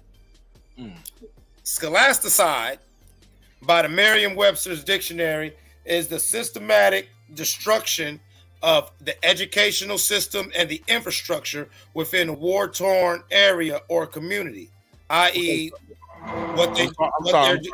I never heard of it. Say that again. Scholasticide. I just typed it in the chat. Scholasticide. And say it again what it means, because it's 3 a.m. on the East Coast, and everybody might not be acclimated. Say it again. Now, what does that word mean again? Scholasticide is the systematic dismantling and destruction of education and infrastructure of a community that is already ravaged and war-torn, basically an economic genocide of a group or people. Pretty much what Israel is doing to the Palestinians right now. Or pretty much what, say, through COINTELPRO and what people talk about the crack epidemic have done systematically to the black community. All right. So when we talk about, the reason why I bring this up is when people are saying, oh, this ain't a big thing. This ain't a big thing. Oh, but that's just talk. These talking points are coded language, because no politician is going to say openly, yes, we want to have scholasticide on these Haitian immigrants, on these Central and South Americans. They're going to use dog whistle things. They're going to use dog whistle language to make you numb to the idea. You notice when we talk about what's going on in the Middle East right now, everyone acts like everything began on October 7th. And October 7th was just terrible. It was stupid. I don't even know why. Me and my son often joke, who the hell was in the room when Hamas had that meeting? Because I don't know what they thought they was going to gain from doing that. That was crazy in itself. But Benjamin Netanyahu, shoot, we know who's there. He's on record that he propped up Hamas. Yeah, that's true. You're very right. He propped them up, and just so he can do this. Yeah, so we can have it. Basically, that's what I'm getting to. Scholasticide. You want to create something where you want to dehumanize that group. You want to dehumanize that group to where nobody is worried about you shutting down their infrastructure, taking away this group of people's sense of independence and agency. You know what I'm saying? To where you are basically going to force them to either submit to whatever political, social agendas you want, or they will be eradicated. And the reason why it's called scholasticide, not genocide, is because it is more systematic and more strategic and economic than just saying, we don't like this over here, let's kill it. No, it's more educational. It's about changing the education of a group of people in a certain place, not economics. Well, I get where you're coming from. The education will affect the economics and the ideology, but but definitely it's the scholastic side is definitely about changing the education of a people in a certain place. But Clips, I believe they're making more terrorists. I'm sorry, I can't say that word. They don't want to say that word on the YouTube. They be flagging. You know what I'm saying? But I think once you start, I think what's happening in Israel right now, they're creating more people to support Hamas. You get more people to support Iran because their reply, and let's keep it a buck. Iran said it was going to blast off 240 to 250 missiles. I believe they fired off about 180. I don't know the destruction, but they don't have 180 bombs worth of destruction in Israel due to the Iron Dome that America gave them. Not to mention, the Israelis and Americans stopped everything that the Iranians sent last night. I mean, nothing went through. That's why they stopped shooting. They supposed to shot off 250 bombs. They stopped at 180. But do you think Israel is going to say? Well, let me ask you this, Stephen S. Do you think Israel is going to say, "Hey, look, when nothing really happened to us, like we wasn't really they," or do you think they're going to respond by attacking Iranian nuclear facilities and things like that? You think they want to come to the table with a ceasefire? Probably not. They got the backing of Big Brother behind them. No. The Israelis are Netanyahu is Yahoo. He's crazy. He's the Trump of the Middle East.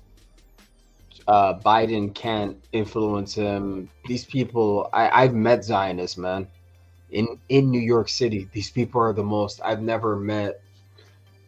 These people are so like, man, yeah, Zionists are the worst. I've never met human beings this bad. Like they're really bad, man. They're taught like that they're better than everybody. I lived in New York for 3.5 years, man, and I met Zionists and Jews, good Jews, but there's bad Jews, and the bad Jews are Zionists. They're not really Jews, though. That's a whole nother conversation.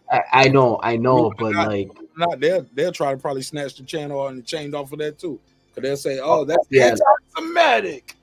Hey, look, but on the flip side, you can say "nigga" all night on this platform. But you say the wrong. You said that's what Kanye West said on Drink Champs, bro. Like, bro, it is what it is. So, and you see what happened to him. But Kanye West made the mistake. He didn't talk about Zionism. That's his. I wish I can talk to him. Like, bro, you should have just talked about Zionism. Don't talk about Jews. Don't. It's a religion. Just talk about Zionism. Talk about politics. Zionism is not religious. It's political. It's got nothing to do with it. Go ahead, Clips. Another reason why that distinction is not made in popular culture is because if you know about the open Zionists within America, you'll see things in the music industry. Leor Cohen, open Zionist. So you're not going to catch too many East Coast hip hop artists getting a lot of spin talking about going on in you never heard of it. Leor's going to stop that. Your whole album will get shelved. Your career, your homeboy's career, the dude who made the beat, all y'all gonna get shelved. Y'all try to come out here talking about anti-Zionism. Boy, Leor's arms reach far. Another famous person. And they would say that's anti-Semitic for you to say that, Clips. That's what I'm trying to tell you. That's considered anti-Semitism and things like that. And that's why I'm about to bring up the next name. Mian Bialik, the person that everyone knows is Blossom. Or the one dude's girlfriend from whatever that show is, Third Rock from the Sun or whatever. Blossom Russo, man. We all know Blossom Russo, man. Yeah, Blossom. Okay. So the girl from Blossom, okay, when things was going real crazy a couple years ago, she came out publicly because I guess she's very big in the political, saying in the Hollywood political sphere with the Jewish community. And she was honestly, and she went on this crazy rant about how, speaking out against Zionism is anti-Semitism and blah, blah, blah, blah, blah. And she went on. And there were a few actresses who said, I respectfully disagree. And you know what? These people aren't on TV no more. She wasn't that good anyway. Let's just be honest. No, me and Bialik, she's the Zionist who basically pushed out certain. And when she started getting on her, when you speak against Zionism, you're speaking against you're spewing anti-Semitic rhetoric. And there were people like, no, anti-Semitism is a hate against this whole group of people. When we're saying we're against Zionism, we're against this political agenda. Clips. This group within a group. And I'm telling you, they'll get rid of both of y'all just to shut up, and let's get back to talking about Diddy trial and what's happened with YSL. And let's talk about the Budweiser having a trend in the video, like all kind of things, bro. It's a distraction. Like, I hate to say it, man. Damn, man.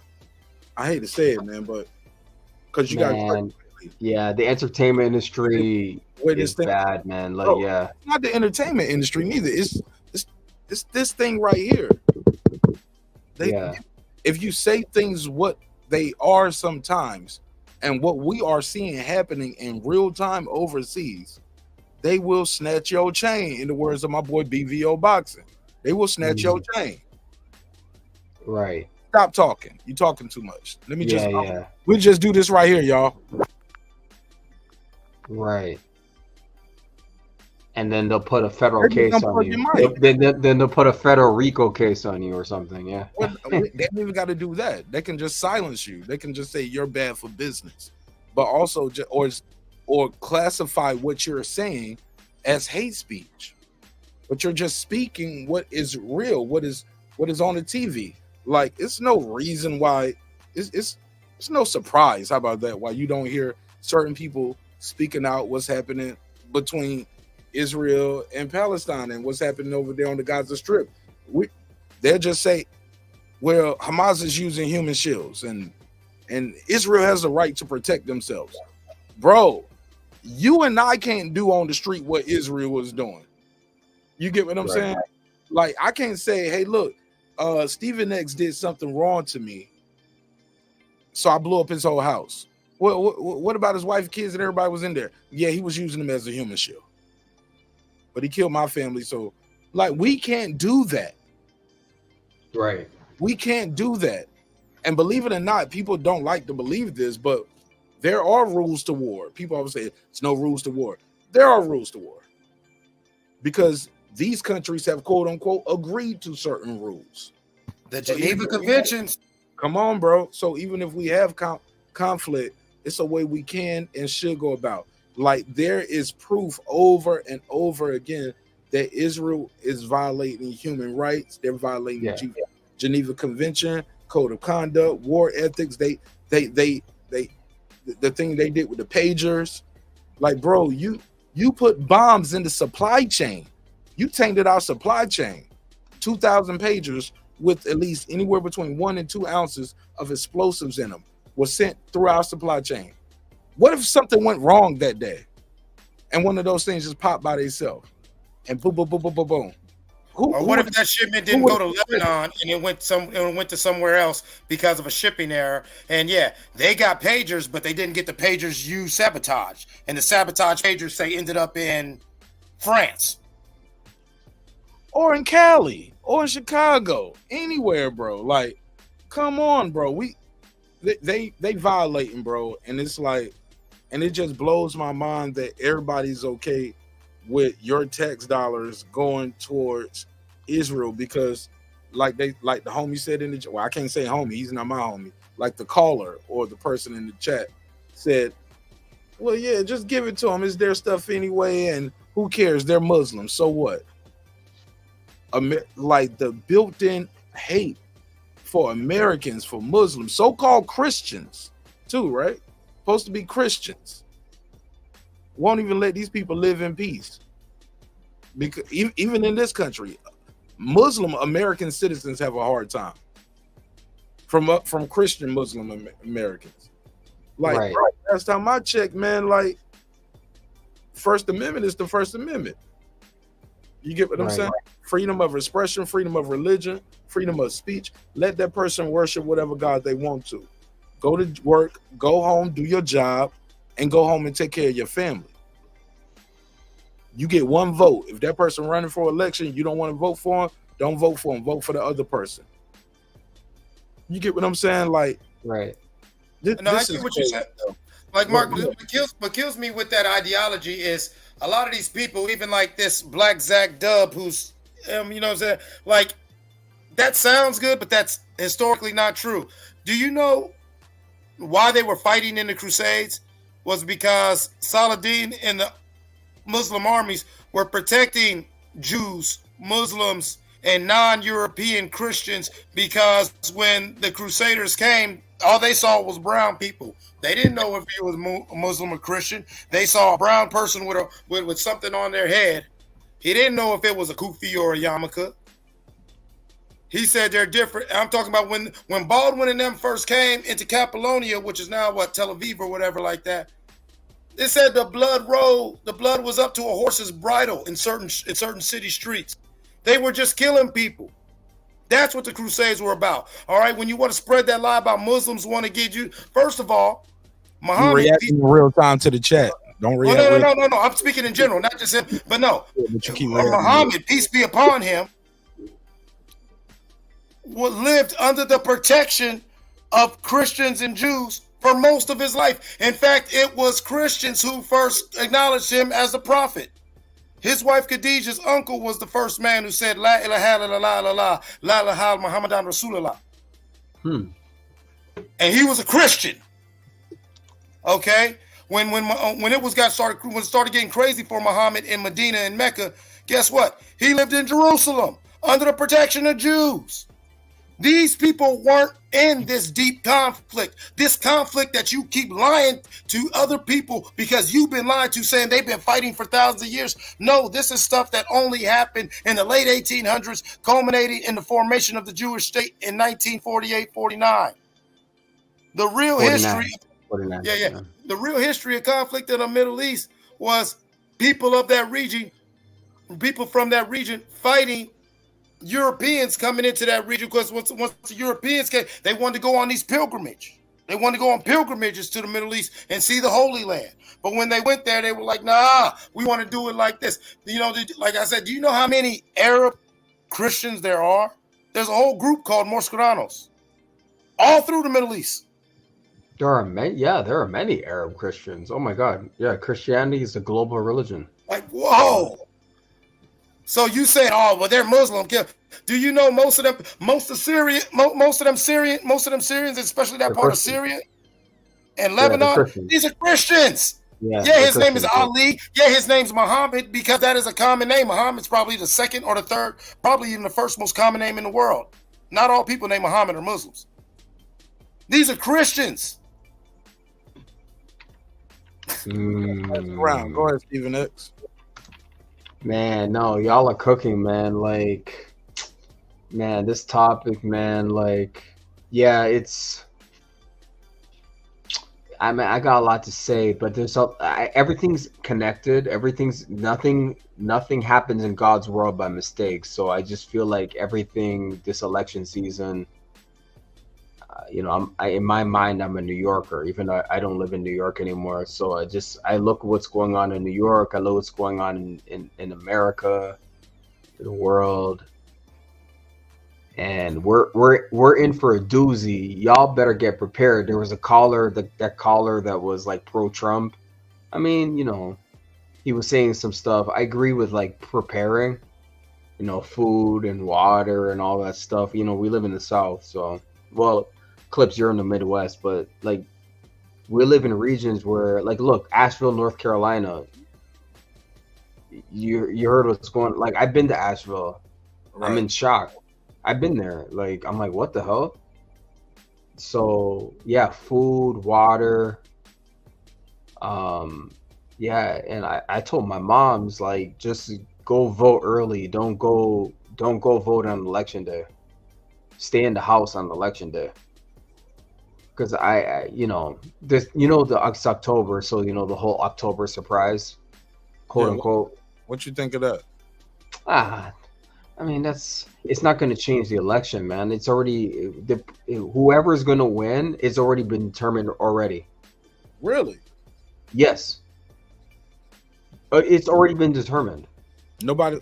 When you say that, you mean like conspiracy style, or you mean like The people who know who they're gonna vote for are gonna vote for who they're gonna vote for. Right. More so that and like the structure of American elections, it's already been decided.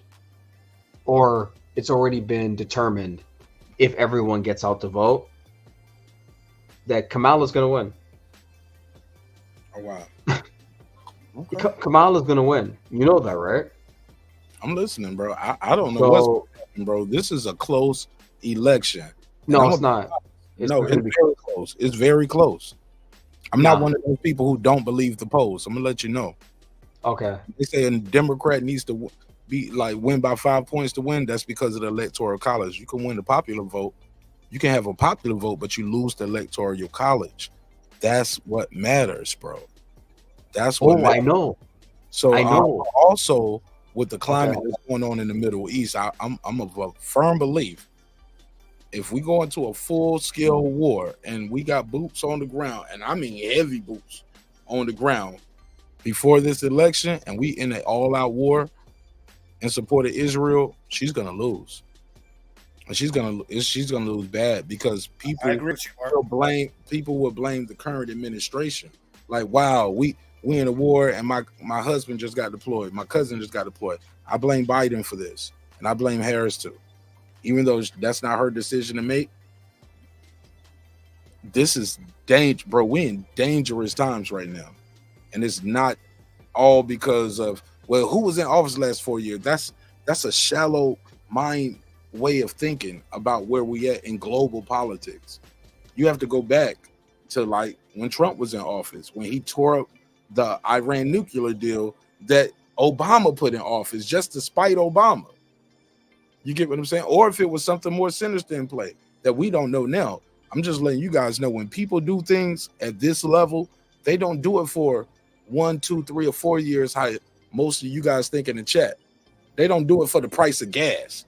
Y'all niggas picking y'all president off of how much you paid off of gas. Well, I was cheap at the gas pump, or how much did your bacon cost? Yeah, I paid less for bacon back in the day.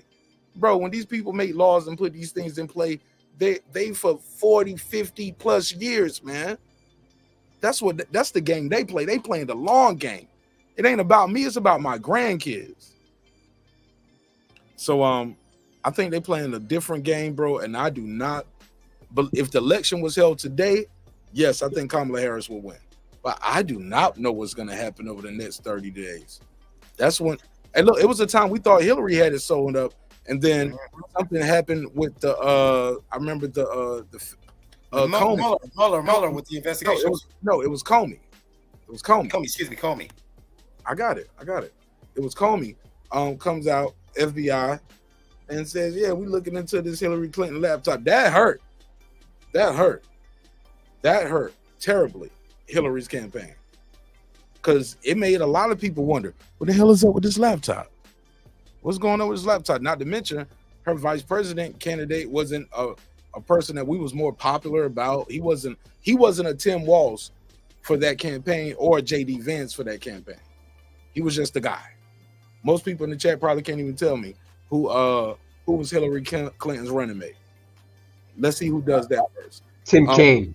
It was Tim Kaine from Virginia. I said in the chat, man. Damn. I know the panel probably know. Damn, y'all. Let me do my show. Damn, let me. My bad, man. My bad. I'm sorry, man. That's to get niggas typing, man. Come on, man. Y'all gotta let me host the shit. It don't look like I know what I'm doing, y'all, but I promise. Sorry, I didn't hear. Yeah, my bad, man. Every week, 4 years strong, bro. Multiple episodes, multiple hours. I know what I'm doing. It don't look like it sometimes, but I know what I'm doing. And we still growing. Pause. So I said all that to say this, man. When that thing with Hillary hurt, and if the election was today, I believe with you, Kamala will win. But I'm not just going out here blindly and just say, yeah, man, she gonna win. I don't know what's gonna happen, but because if they put them boots on that ground, and I ain't talking about no 40,000, I'm talking about a major U.S. deployment, a major U.S. engagement declaration of war. Not us being involved in the conflict, helping shoot down some missiles. Are we putting boots on the ground in Iran? Are we actively bombing Iran? That's going to change everything. Or Iran hits that damn U.S. boat, because we just got them sitting out there naked. We got our troops over there, and they naked. And it's almost like Iran is putting their people in position. So, well, if these people get hit, then we have reason to go all out. It's like they're using these soldiers literally as pawns, waiting for Iran to kill these people so they can say, now we got to destroy everything. And if that happens within the next 30 days or 35 days, this is bad. And it's escalating very fast, Stephen X. I don't know if this is going to, if the levee is going to break within the next 35 days. And I believe it will, unfortunately. And this is a scary time we're living in. Go ahead, Clips. Yeah, it's a real scary time. And I once again, beware the extremes. And I'm really worried about this religious extremism. I'm worried about Islamic extremism. I'm worried about Zionist extremism. And I'm worried about Christian extremism. Because, like I've said since the late 90s, when you deal with certain aspects of evangelical Christians, you're dealing with a doomsday cult. Because these are people who want the return of the Messiah, and according to Christian lore, there would have to be certain global conditions to set that coming. And so you've got people who are of a vested interest to want to destabilize certain parts of the geopolitical spectrum because that suits their religious interests. That suits their beliefs. And as far as an October surprise, now we've got that second moon. We're now 3 days into having a second moon that we will have all the way until November 25th. And shortly before my birthday, the last week or whatever of October, we're going to have a comet in the sky that we haven't seen in 80,000 years, excuse me. So when you look at all this geopolitical unrest and you look at stuff like that, I could see not only lone wolves and everybody, they're going to see these celestial events or whatever, and they're going to look at it as a sign from there, whatever, and they're going to escalate. I think that's going to be the October surprise, which you're alluding to, Mark. And shout out to my homeboy Rex and everybody in this unit who are sitting on a boat right now, just sitting there. And I do feel, when I last spoke to him a couple of weeks ago, I told my homie, I'm kind of worried of a Pearl Harbor situation. I'm kind of worried. I fear that they could be setting our boys up for another Lusitania. You know, like Mark's saying, they got our boys out there, and next thing you know, the Houthis, Hezbollah, Hamas, you know what I'm saying, Iranian Republican Guard, any of their proxies, bombs one of our ships, takes American lives, and now we are full on invested into this war. And I really think that if that scenario plays out, I could see the religious extremists within this country putting Donald Trump back in office for the purpose of, go to war, kick ass, take names, and Jesus, you know what I'm saying, and everything. And I'm worried about it. I'm really concerned. Go ahead, Stephen X. Yeah, man, I agree with you. This is I still think she's projected to win, but that's just a bunch of data and all that stuff. If the election was today, yes, right. And the way she's tracking, she's trending up, but now we have a new thing right here. We have new data that we have to process, and it's not going to be able to be processed in real time because that vice presidential debate is going to swing some people either one way or another. I don't think that vice presidential debate isn't swinging some people. Oh no, yeah, that's inconsequential. What's actually more consequential is going on with Iran and Israel, like that. What we're talking about right now. If that gets worse, I agree with you that it can change the whole election, man. It can change the whole outcome because I think, she's projected to win. If that gets like into a quagmire, yeah, it's not good, man.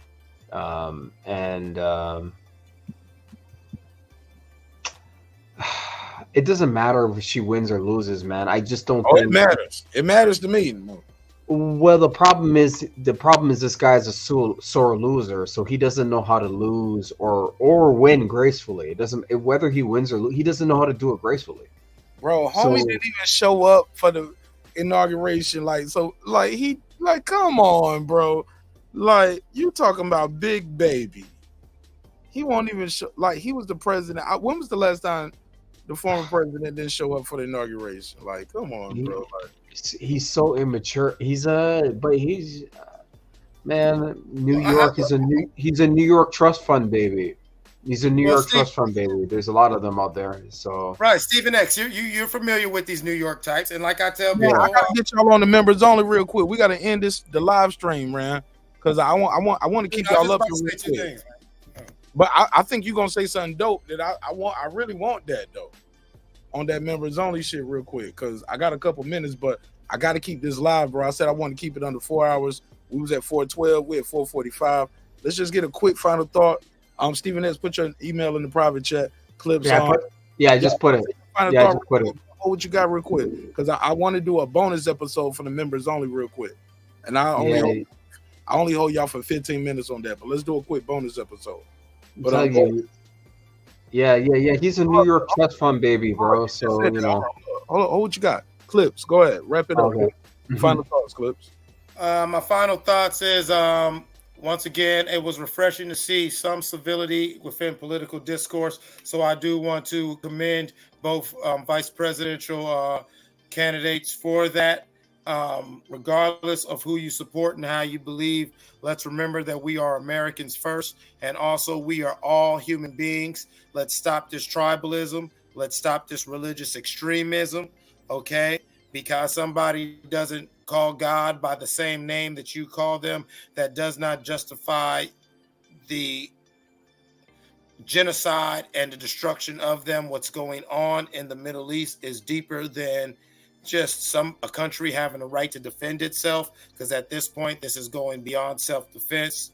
Just like in any fight or any argument, whether you have a point, sometimes having a point isn't a point. At some point, you've got to acknowledge you're the aggressor. Nice. All right, so look, let me put the link in the private chat so Stephen S and Clips, you guys can pull up. I'm gonna do a quick bonus episode, members only quick bonus episode. So that's the link, Clips, so you can click over. Stephen S, give me your final thoughts real quick. When you guys click that link, that's gonna bring you on the panel over there. Make sure you copy and paste that and save it, because I don't want you to lose the link. But Stephen S, give me your final thoughts. Clips, you go on, click that link and pull on over, Clips, so I have you already in the background on the other episode. Let's do this quick members on, and then we can talk a little more raw. You get what I'm saying? Because the people there want to be there, and that'll be on Patreon as well on the playback. Stephen S, final thoughts.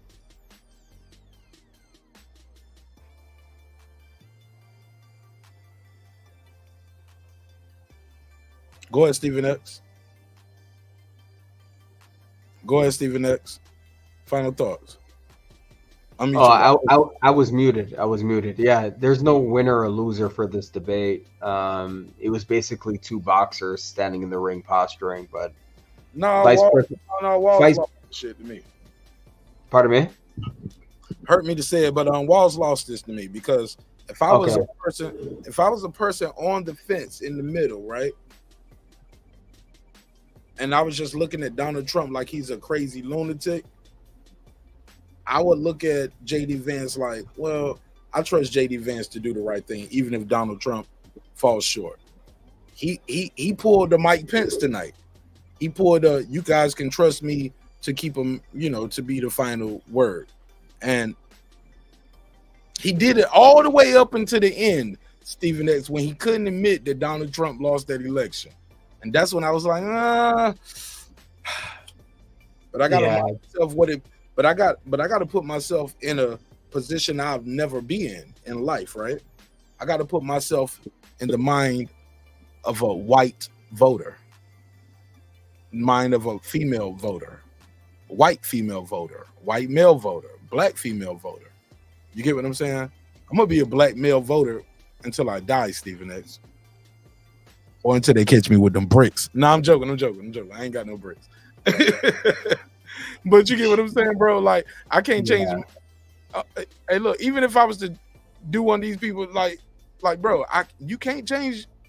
They'll let you change your gender, bro. You can't change your race, though, huh? You can change. If I was a white woman in America, I wouldn't trust JD Vance. You want me to get into the mind of a white woman in America? Save that on Patreon and put your wig on when you do. Okay, I wouldn't trust that dude. Put a blonde wig on and some lashes on. Now, Ashley, don't do that, because that'll be a whole. I got some juicy stuff for the Patreon, but I've been around a lot of white. I've been around a lot of white women. I know how white women think. So yeah, they like you. Bald head, light skinned black dude, foreigner, like dude speak multiple languages, Canada, New York. Like, bro, you probably killing them in the South right now, huh? Like, bro, I know white women, man. They don't trust no JD Vance, man. They can see right through his bullshit, man. I'm telling you. I know white girls. The white women that you interact with, though, that like black men. How about that? I have no comment, man. I didn't say white women that you know that were like, hey, man, you look like a model. He was like, I am a model. She was like, I know. Hey, what do you know about? I thought you were a married man. Who are you married to, bro? I'm a married man like a motherfucker, but I had a life before this, and I was in the army. I traveled the world, bro. Yeah, you were in the army. You traveled. When it comes to women, if God made it, Martin Ash slayed it, my nigga. Like, you know what I'm saying? Oh my God. Black, white, army, Asian, man. Filipino, Hispanic, like I was ready to get married. I already know. I remember telling a story one time, like I was like, bro, you know it's time to get married. When matter of fact, I'm gonna say that for the Patreon. Pull up. I'm gonna say that for the Patreon and the members only. Let me click that link in the private chat. Let me put the link out there for any new members. Anybody wants to join the members only for this bonus episode. Pull up, chop it up with us. I'm gonna put the link in the chat so you can keep the conversation going. But all good things must come to an end, even this live stream, right? So let me put the link out there for the members only. Where's the link? Click memberships. There we go. So I'm gonna put the link out there to invite you all to the channel to enjoy the members only. And if you're a member to the neighborhood, man, y'all gonna love this episode, man. Somebody said, I'm trying to be a member. Pull up, man. We almost 100 strong, man. Almost 100 strong on the members only. And yeah, I drop a lot of content, exclusive videos, interviews, tutorials. I'm definitely gonna have more Taekwondo and Hapkido instructors chopping it up with you guys as well. More boxing interviews. But yeah, man, we grinding every day. And that's the link right there. I pinned that link at the top. Stephen X, click the link in the private chat. And I'm gonna add you over there where Clips is already waiting, and I'm over there too. I got my mic muted up. Actually, Clips, you can hear me over here. Give me a thumbs up. Yep. So Clips was like, man, I'm waiting for y'all niggas. Let's go. So Clips is already over there. All right. And the entry level, very cheap, $2.99. And I give you a lot of content, so that's less than 50 cents a week. It's actually about 25 cents a week. What it average out to, right? Because YouTube keeps $1. All right. YouTube keeps $1. So it's $2 a week. Or $2 a month, which averages out to 50 cents a week. That's what I get. You get what I'm saying? So if I ain't worth 50 cents to you, fuck it. It's cool. Y'all enjoy the free show, and y'all can check the replay on the membership too. Or you can join the Patreon. We got other stuff there. Somebody said the link won't let me click. Okay, well, go to my homepage and click join. We have a join button as well.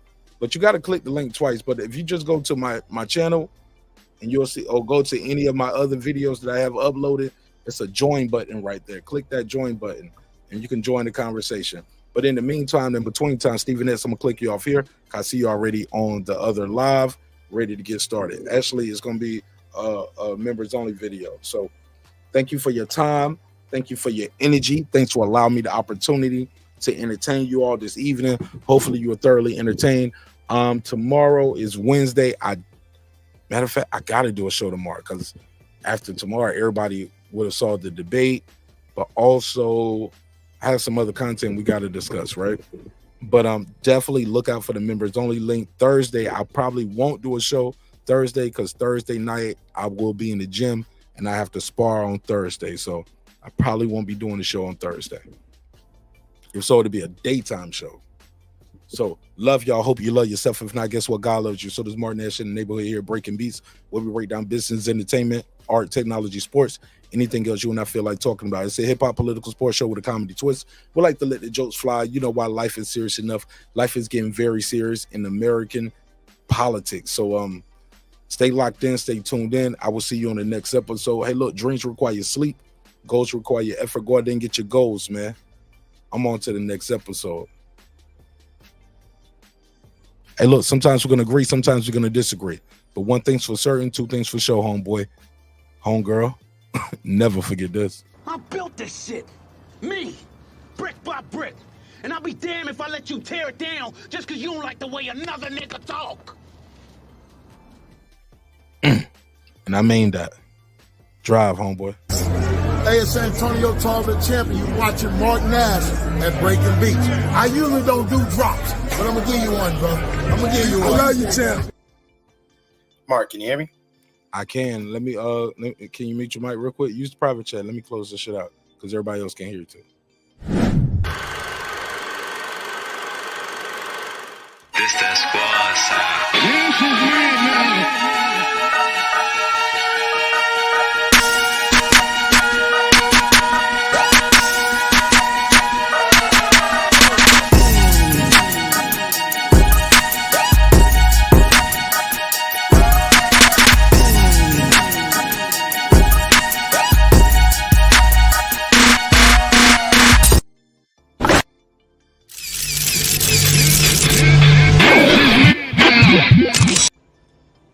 Subscribe. I don't care how many subscribers he has. Support him. So he made all this possible. He made this possible. Nah, Dr. Mark, God made this possible. God made all this possible. And so the viewers like you. See y'all on the next one. If you're a member, I see you in a couple minutes.